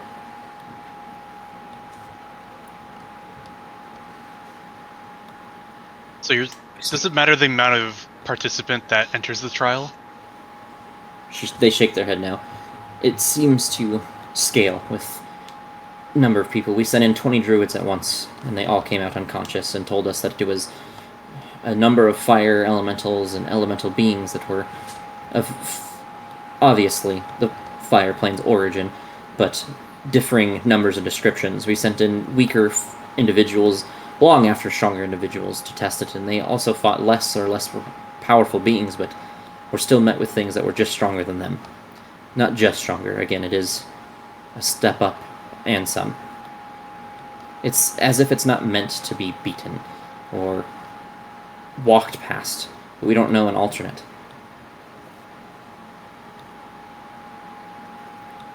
This has all been very enlightening. I know it's not fun to get your ass kicked as I look to the rest of the party. And I'll turn back to the Firewatchers, but it was an opportunity, and it was a good look at things to come. I think with some time and preparation, if we get another opportunity to do this, I think we might be able to overcome it. But yeah, I don't know about you guys. I could really use some sleep at this point. I have a lot to think about. Yeah. For a second there, I thought I was going to die for a second time. Every time you go into the trial, we will be here to help you and make sure that your bodies do not die. You will go unconscious, and it will hurt, do not get me wrong, but we will prevent you from dying. It does not mean that it hurts any less. The burning feels real, from what I've been described, but as you can see upon your skin, nothing. I'd like to look at the fire. Do I get a different feeling from it now that we've failed its challenge? It seems to be burning like a normal fire now. It doesn't have a warm feeling or a feeling of like memory or anything. It just kind of feels like a fire now. It still feels like a warm fire. It seems to beckon and call, but not in the way where it's trying to eat you or burn you. It just kind of seems to be there now. It seems a lot less alive in this current moment.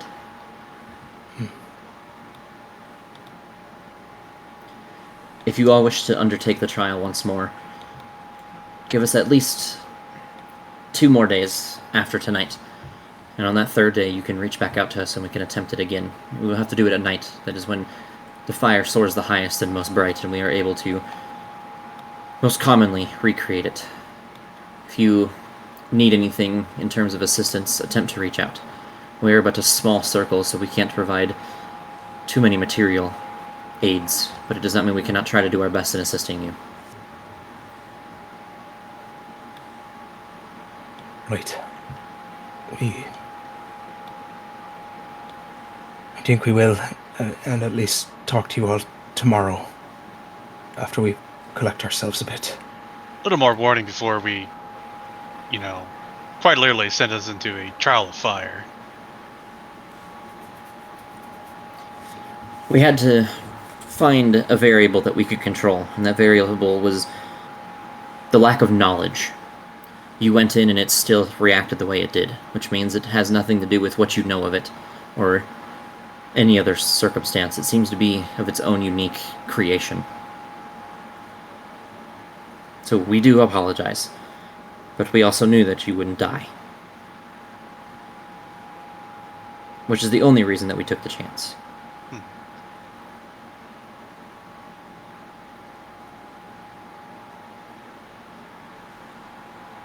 Very well. We'll try it again in a couple nights. Yeah. So not be afraid to reach out to us or the Archdruid. I'm sure if we explain the situation of the Archdruid, he will likely assist as much as he can as well. Yeah, let's get some rest and regroup and maybe formulate a plan or something and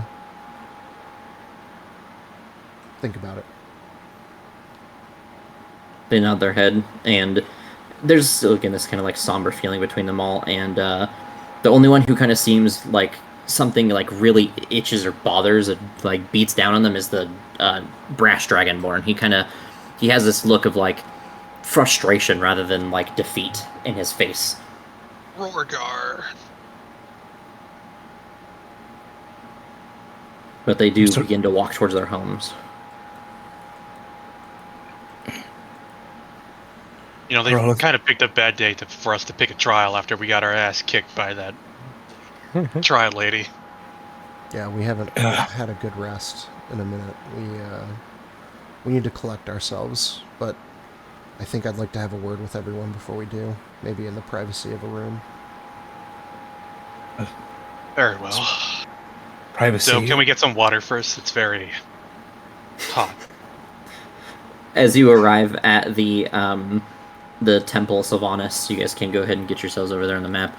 As you bring in and you guys ask about water, the Dryad, like, literally takes a bunch of cups, hands them to you, and then you see her kind of wave some components and create water in each of your cups. Chug. Thank you. She nods her head at you. And then leaves you guys to be, because she sees how tired and fucked up you guys are. Alright. Are all of you... We get to our room. Yeah, I'd like to have a conversation with the party. But go ahead, Nash, whatever you were saying. I was just gonna ask if all of you are okay. That was horrifying.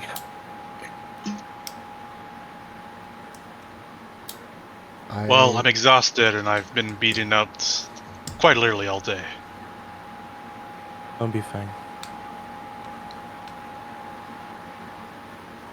Yeah, I definitely need some rest. But before I can lay my head down and get that rest that is so deeply needed, in this moment of clarity, does anybody else feel like this is what we're here for? Exactly that? Wait. Yes and no. We were told that cultists were trying to do something with the portals here, but there's been no sign of them at all. Yeah, but I mean, that there's obviously something on that plane that needs our help. And I feel like here we can see we were, taken to the fire plane, but there's a plane for all these elements. Do you think that it's the same situation in each place? I think we need to help these so-called good kings of evil and try to restore balance to the planes. It'll weaken everything here. And we can finally make our assault on this plane and restore our balance. At least that's the feeling I'm getting. That does make sense. We were told a bit about these trials before when we were talking with the Emerald Enclave. Do you think Right? this is one of the trials? Trial of Fire? I think this is exactly what that is. And I feel like this is what we're meant to do. This is how we do it. I don't know. Maybe I'm getting ahead of myself. Maybe I'm swept up in the emotion of that fucked up fire vision I had. Maybe it was the sound of that voice when we were in the plane. Because I know they say that it was the elemental king of good, or what have you, but for a second, and again, maybe it's the vision, but I thought it was Alice. And that just messed with me. Maybe I'm crazy. I don't know. Am I making any sense? Wait. I heard nothing. Yes, you're crazy. 2, you are making sense. Maybe I'm just exhausted and really, really need that sleep, but for whatever reason, that just feels like what this is. And if I'm right, I'm down for that. We need definitely some rest and some provisions, and maybe more time than a couple days. But I think if we come back and do this prepared, we can make this happen. And if we can make it happen here, I think we can do it in all of the planes. If it's even needed. But if it is, and we can do that, then maybe there really is a shot at restoring the balance here. Really putting an end to this fucking chaos that has been ruining all of our lives for as long as we've known it. So what made you come to this sudden epiphany? You've never talked this way before. What was it about this that made you have I don't a goal? know. I've been alone for so long. And ever since we started this thing together, us, everything has just been kind of lining up and making sense. And the more time we spend digging at it, the closer we get to the truth. I've never been so close to anything. I've always just been on the outside doing odd jobs. I'm not part of the big picture. This feels very big picture. I don't know. I just feel like this gives me purpose. I like it. Maybe I'm just, I don't know, getting ahead of myself, or maybe I'm delusional because I'm near death right now. I don't know.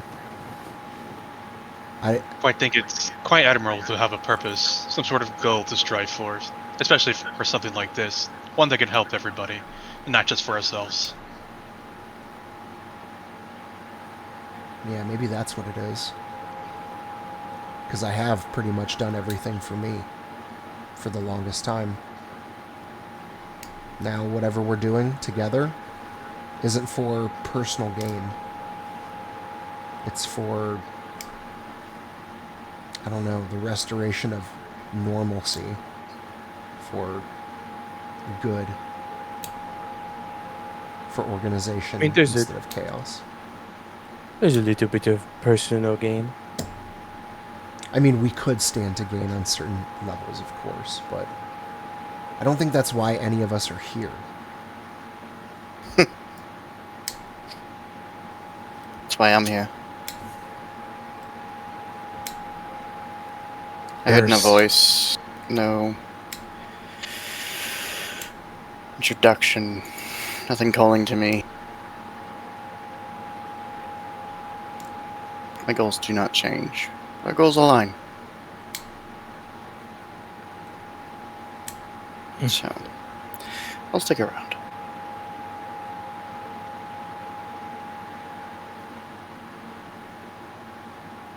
You feel a slight hint of disappointment. I will look down at the sword. Shut up, you. If anybody's crazy here, it's Jack. He keeps talking to his sword. Yeah, that's a little weird. But, Vash, I think you're not entirely crazy. There's... I don't know. Well, yes, of course, that said, what you're saying makes complete sense, and you all had the phenomenon of hearing this voice. I didn't, because I rejected its gifts. I didn't want to see what it was trying to show me. Why? Because those memories make me someone I don't want to be. At least not until I'm done. I just turn to Nash. Emotional walls, buddy. Emotional walls. Pretty much. It's entirely correct. It's easier to run from them and remain on the edge of that monster for whenever it's needed than to embrace the fact that I'm a failure. Not a failure. I don't know, That's as long what as you you're still say. alive, you can succeed. I will succeed. I will wipe the water cult from the face of this planet. Then I will wander off into the sunset. That is why I'm here. Could care less about the world. It did nothing but reject me anyways. Why would I give a shit about saving it?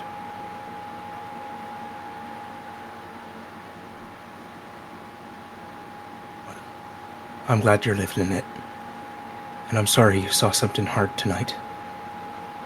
I'm thankful for what I saw. But I'm sorry. Everyone had to face something hard too, I imagine. Of course, I'm not claiming that my pain is worse than any of yours. I'm sure everyone saw something they didn't want to see. That's not what I was implying. No. What goes the line? I want to wipe out one of the cults. You want to wipe them all out. I think what you're saying makes perfect sense. I think you're right. If you all experience this phenomenon, then that is our trial that lies forward. It's freeing these good lords from their prisons within their individual planes. If that's what we need to do for me to move forward, then that's what we do.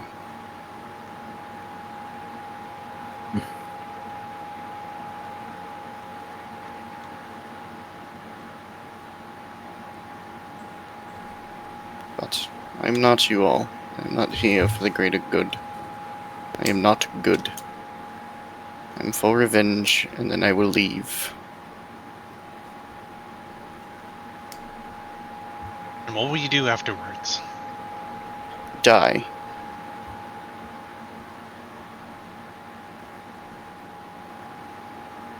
I don't know. You say you don't care about the world, but I feel like you care about something else.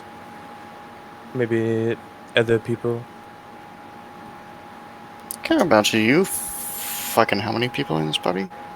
4. 5. As I summon Sturm and then unsummon. Your dragon does not count. These people. How dare you? He's part of you. You're one and the same. I've heard the Overgod say it like 17 times. We may be one and the same, but he still has thoughts of his own. Care about you 4. You 4 have shown me kindness that I have not known in my life, but... well, except for one other time. My goals have never changed.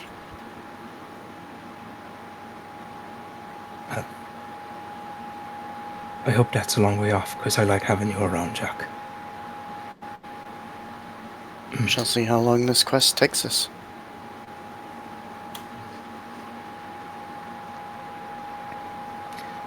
I think we should check out the portals tomorrow, and maybe talk to the Earth Druid too. Do you guys trust these people enough to tell them what we were told of the fire cultists coming here to do something with the portals? Not yet. No. Okay. It might be my own paranoia, but I don't quite trust the Watchers just yet. We were told that the fire cultists managed to infiltrate the village, and they may be disguising themselves as anybody here. Chances are one of them could be the Watchers, so we should be careful what we say around them. I agree with Nache. I'm just worried if we keep too many secrets, we'll end up just like Golden Fields.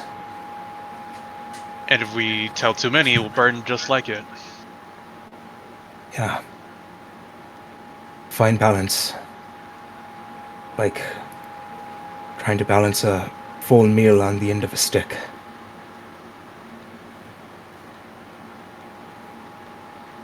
Thank you for your words, Jack. Those meant a lot. And in what way? I meant to say Vash. There we go. there was a big difference. I was like, fuck me, I guess. I was like, what? I hate the world and I want to kill myself? What are you talking about? Yeah, like Vash, please save the world. Jack, go kill yourself. No, I meant to say Vash. I'm conflicted with Jack, and that was just on my mind. Thank you for your words, Vash. That was good. Meant a lot. Oops. No, it's yeah, it's just how I feel. And I'll pointedly look at Jack, and I'll say, and while you feel the way you do now, and while I agree you certainly did join this for personal reasons, as most of us did, by the time it's all said and done, you will have taken actions that don't serve your personal agenda. That I can guarantee you.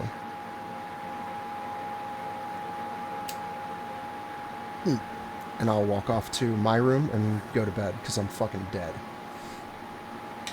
It's like a campsite thing, right? Yep. Yeah, it's kind of like a... Yeah, it's like a fancy campsite. It's not like, you know, glamping or anything, but it's pretty good for being under the stars and in nature still. I'll go over to your sleeping bag. Yeah. My bedroll. Do we have a little fireplace? Or like a little campfire? No, because as you look up to the sky, you see that a warm light is stretching over the edges of the building. Alright. I'm just going to go to my hammock and sit next to it for a bit and think. Oh, that's right. And draw a few pictures in the ground.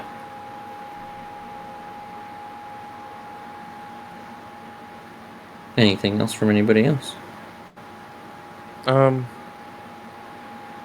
When I go to lay down, I'll lay down in my hammock, and I'll I'll like play with my locket that I've had, and I'll open it up and take a look inside.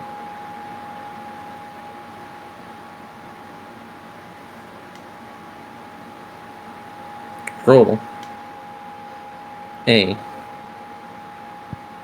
wisdom saving throw.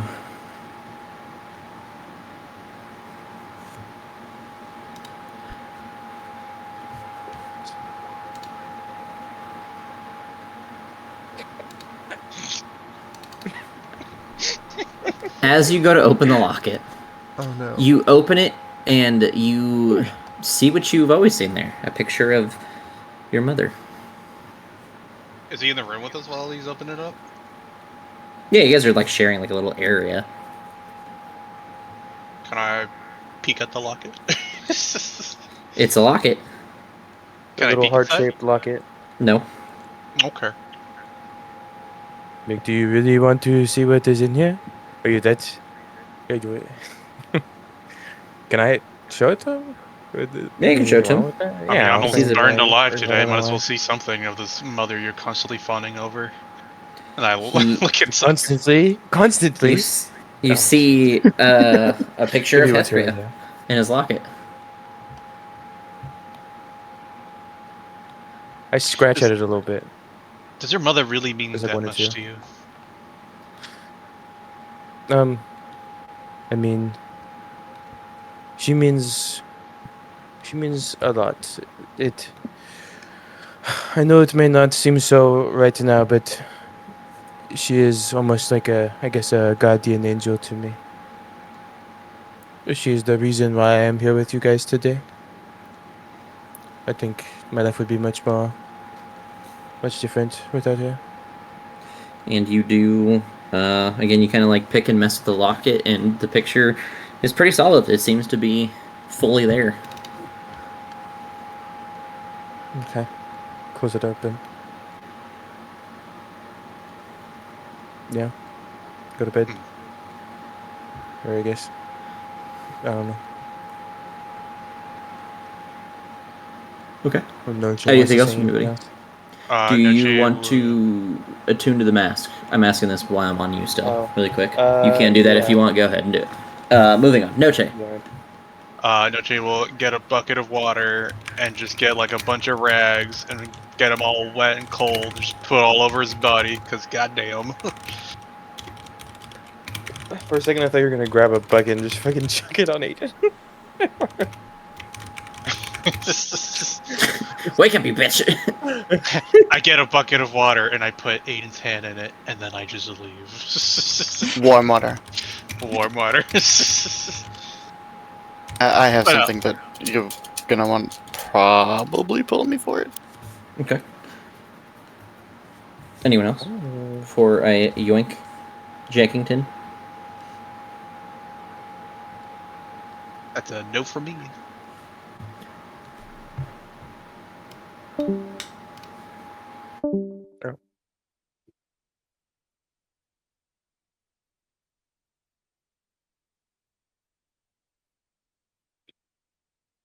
Fucking riddles, man. Actually, it's not quite a riddle, but fucking riddles, man.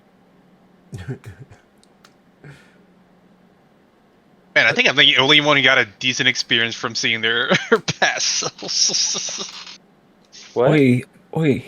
I enjoyed mine. I It liked was what I hard, saw but it until was good. till I snap back to reality, and then it's like, fuck, that wasn't real. Oh no, mine wasn't like that bad. Mine. That we know of. I've seen. You see your real parents. No, then it's just what's her name, Hethria? Your mom's hot. No.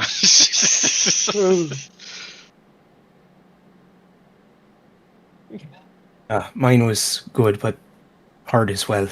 I agree with Vash. Also, Vash, that was some of the most intense role playing I've heard from you. That was great. Oh, thanks. It just felt easy. I don't know. Yeah, I'm that's- sure you know how it goes when I have. So Vash isn't too different from me in real life, honestly. So when my character gets triggered by things, it kind of relates to me in real life being triggered by things. So it's easy to roleplay someone when it's not a terribly distant version of yourself. Like, I don't know. I feel like Vash has all of the the weird, quirky, not so awesome traits that I exhibit sometimes. So he comes off as kind of brash and crude and violent. But, like, I mean, that's not me altogether, but it is a part of me. So I can just draw on that. It's super easy. So Playing similarities and playing differences are some of the easiest thing, because it's like, what would I do in this occasion? Because this is what I would do. And also, what's the exact opposite I would do in this occasion? yeah. Yeah, I don't have to step outside the box too far with Vash, which is what makes it kind of easy and natural. At times.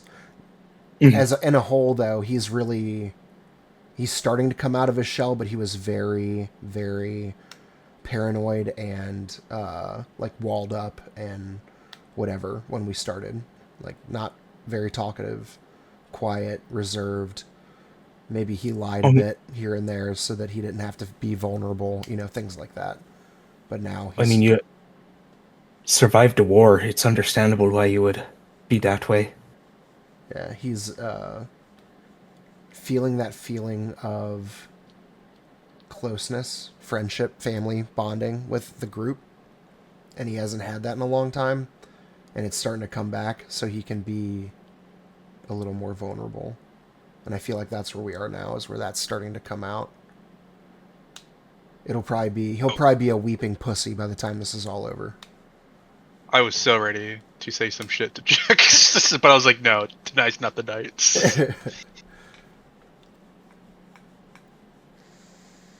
But yeah, I'm glad you're expressing more of your character. I like it. Yeah, it was always intended to kind of progress. Start regressed and become more and more open. So I think it's working well. I appreciate you guys noticing. So cool. I mean, yeah, I was like, hey, why are you so adamant about this? I was like, that's new. That's new from you.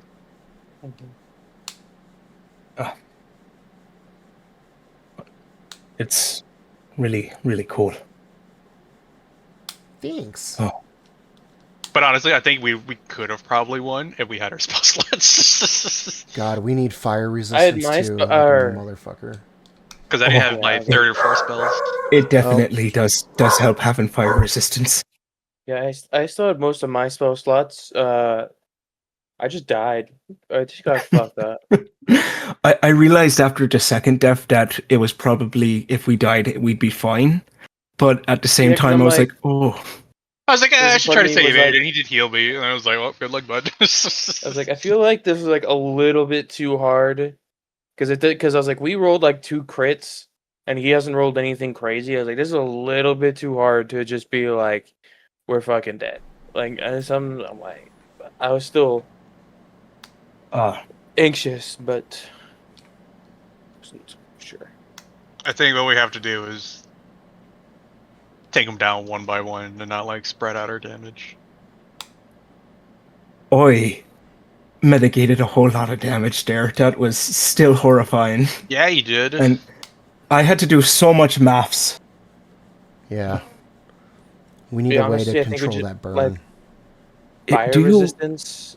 do And you then, know- Yeah, way to stop the burn. I think. do you know potion of fire resistance yet, Noche?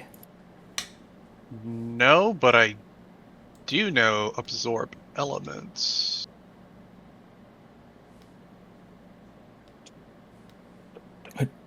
It seems also if it's the exact same trial as last time, I think keeping distance it would be a good key. Oh, it's gonna be. I mean, I run and hit shit, but Is it a roll? Is it an attack roll? but being able to throw things from afar, keep on moving, and not staying close, I think is our best chance of survival. But being able to heal each other is going to be more difficult if we do so. Yeah, we'll definitely need some potions. A big stock of fucking potions. Yeah, I have absorb elements, so I can gain some resistance for at least a turn every time I use it. That, So that is that a cantrip or It's a level 1 spell. And it's, level 1 spell? So I can prepare it for next time. What does that one do Concentration? again? That gives resistance via concentration to one party member? Just to myself at the very least, but it's a reaction. So if I take a damage of a specific element, fire being one of them, I can gain resistance to it for like a turn till the start of my okay. turn. Cool, cool. So that would help mitigate some damage at least. Yeah, we need I don't know, either gear or potions that'll give us some resistance. Or you know what would also be helpful is if I don't know, do you have access to like create water or there's a cantrip that lets you like create a mist. That might actually be enough to put out burning. It would be a DM's discretion. But like something where we could control or create some water and just constantly be putting out the fire. No, I don't get Let me control water or create water. check my cantrip cards.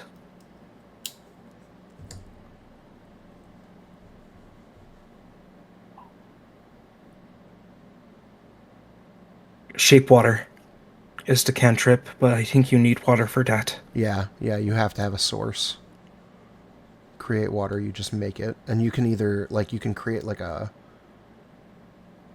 think it's like a 5 foot deep, and I forget the dimensions, like pool. Let's see.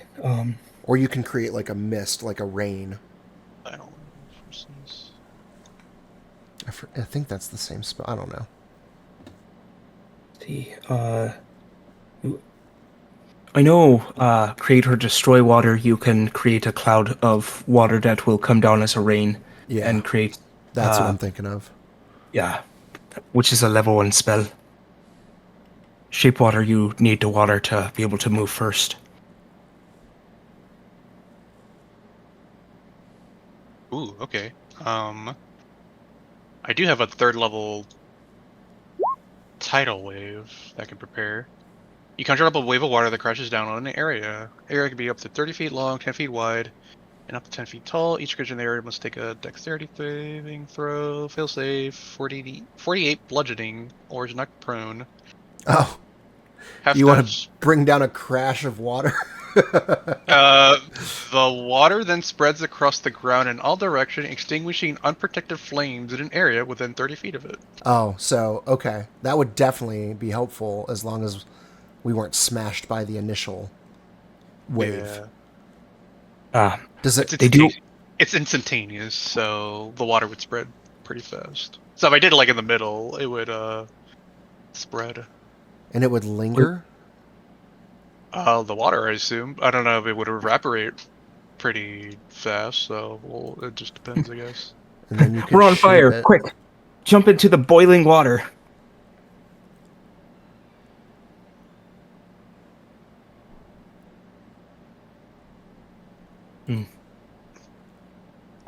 Is your class able to change out spells during long rests? Yeah, long rest. I can change them out. Including cantrips? No, not cantrips. What book is this? Summoner. No, I'm sorry. Oh, it's Xanthar.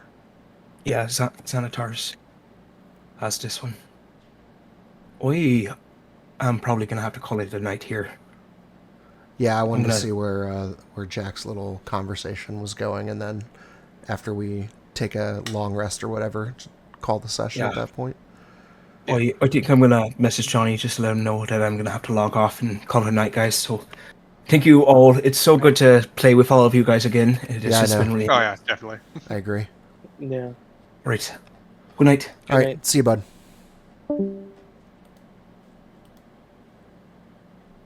I still have slow. I don't think I can switch out.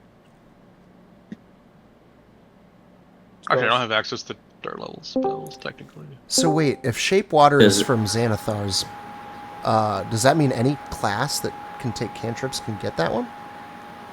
For what? Like Xanathar's has Shape Water cantrip in it. Mhm. Does that mean any class that can cast? Like, how do you determine? It doesn't say what classes can use that. I'll tell you right now. Druid, Sorcerer, Wizard. Okay. What's no. your spell list No, then? one of those. No, Chad. Roll 20. Oh, sorry. I thought you were asking me. I mean, I can learn Shape Water, but I can't switch out my cantrips. Oh, right. He has like a specific list for his class because the dude that made the class did a pretty good job of like detailing stuff. So there's like there's stuff in there. Like he has a whole spell list he can take stuff from because of the dude actually wrote something out for him. Otherwise, I probably would just give him Wizard.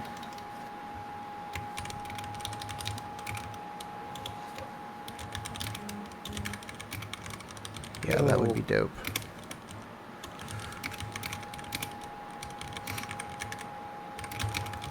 All right, A 1934 Plymouth Sedan Deluxe.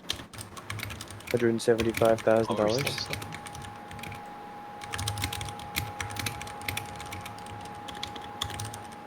What year? 75? Is it like a boat? No, 1934. Oh, 34. Yeah, Plymouth. It's $175,000. Did you guys think you were actually going to TPK there for a second? Kinda, yeah.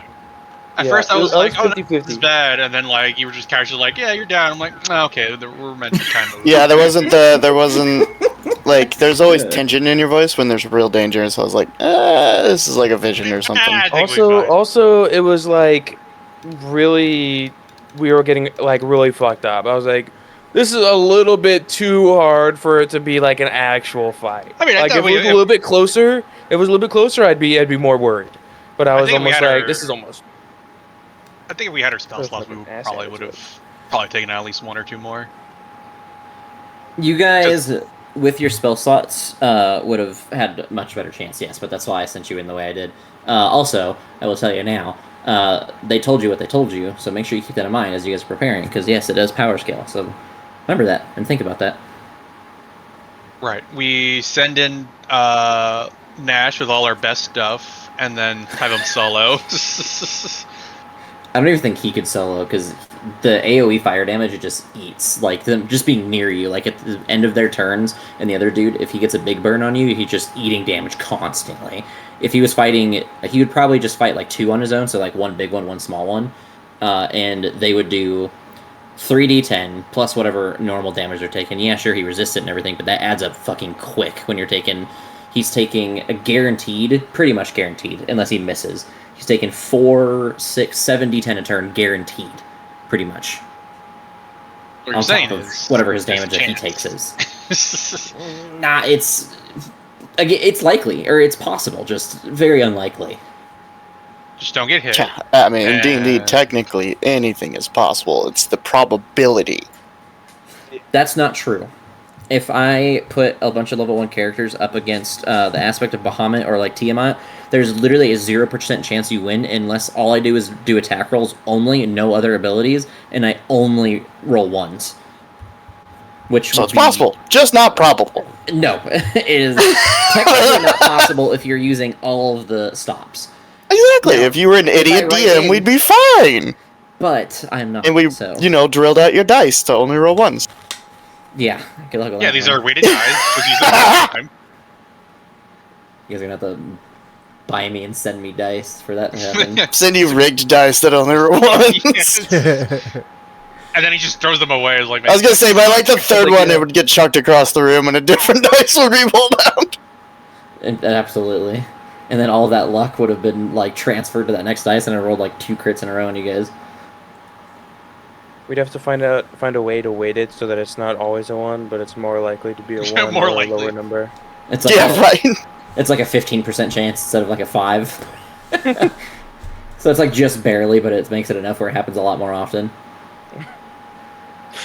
Just enough to where it's not noticeable. We gonna call it for tonight here? Or Yeah, we that's got it, more? because he had to get off, and I don't think there's anything else I can really do that won't lead into like more shit that'll tie us up for a longer. Gotcha. All right. So yeah. Have a good night, gentlemen. Absolutely. Good Same night. to you.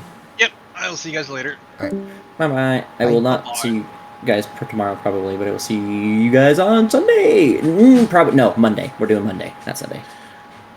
All right. Good night. Oh yeah, I think- that's right. Like,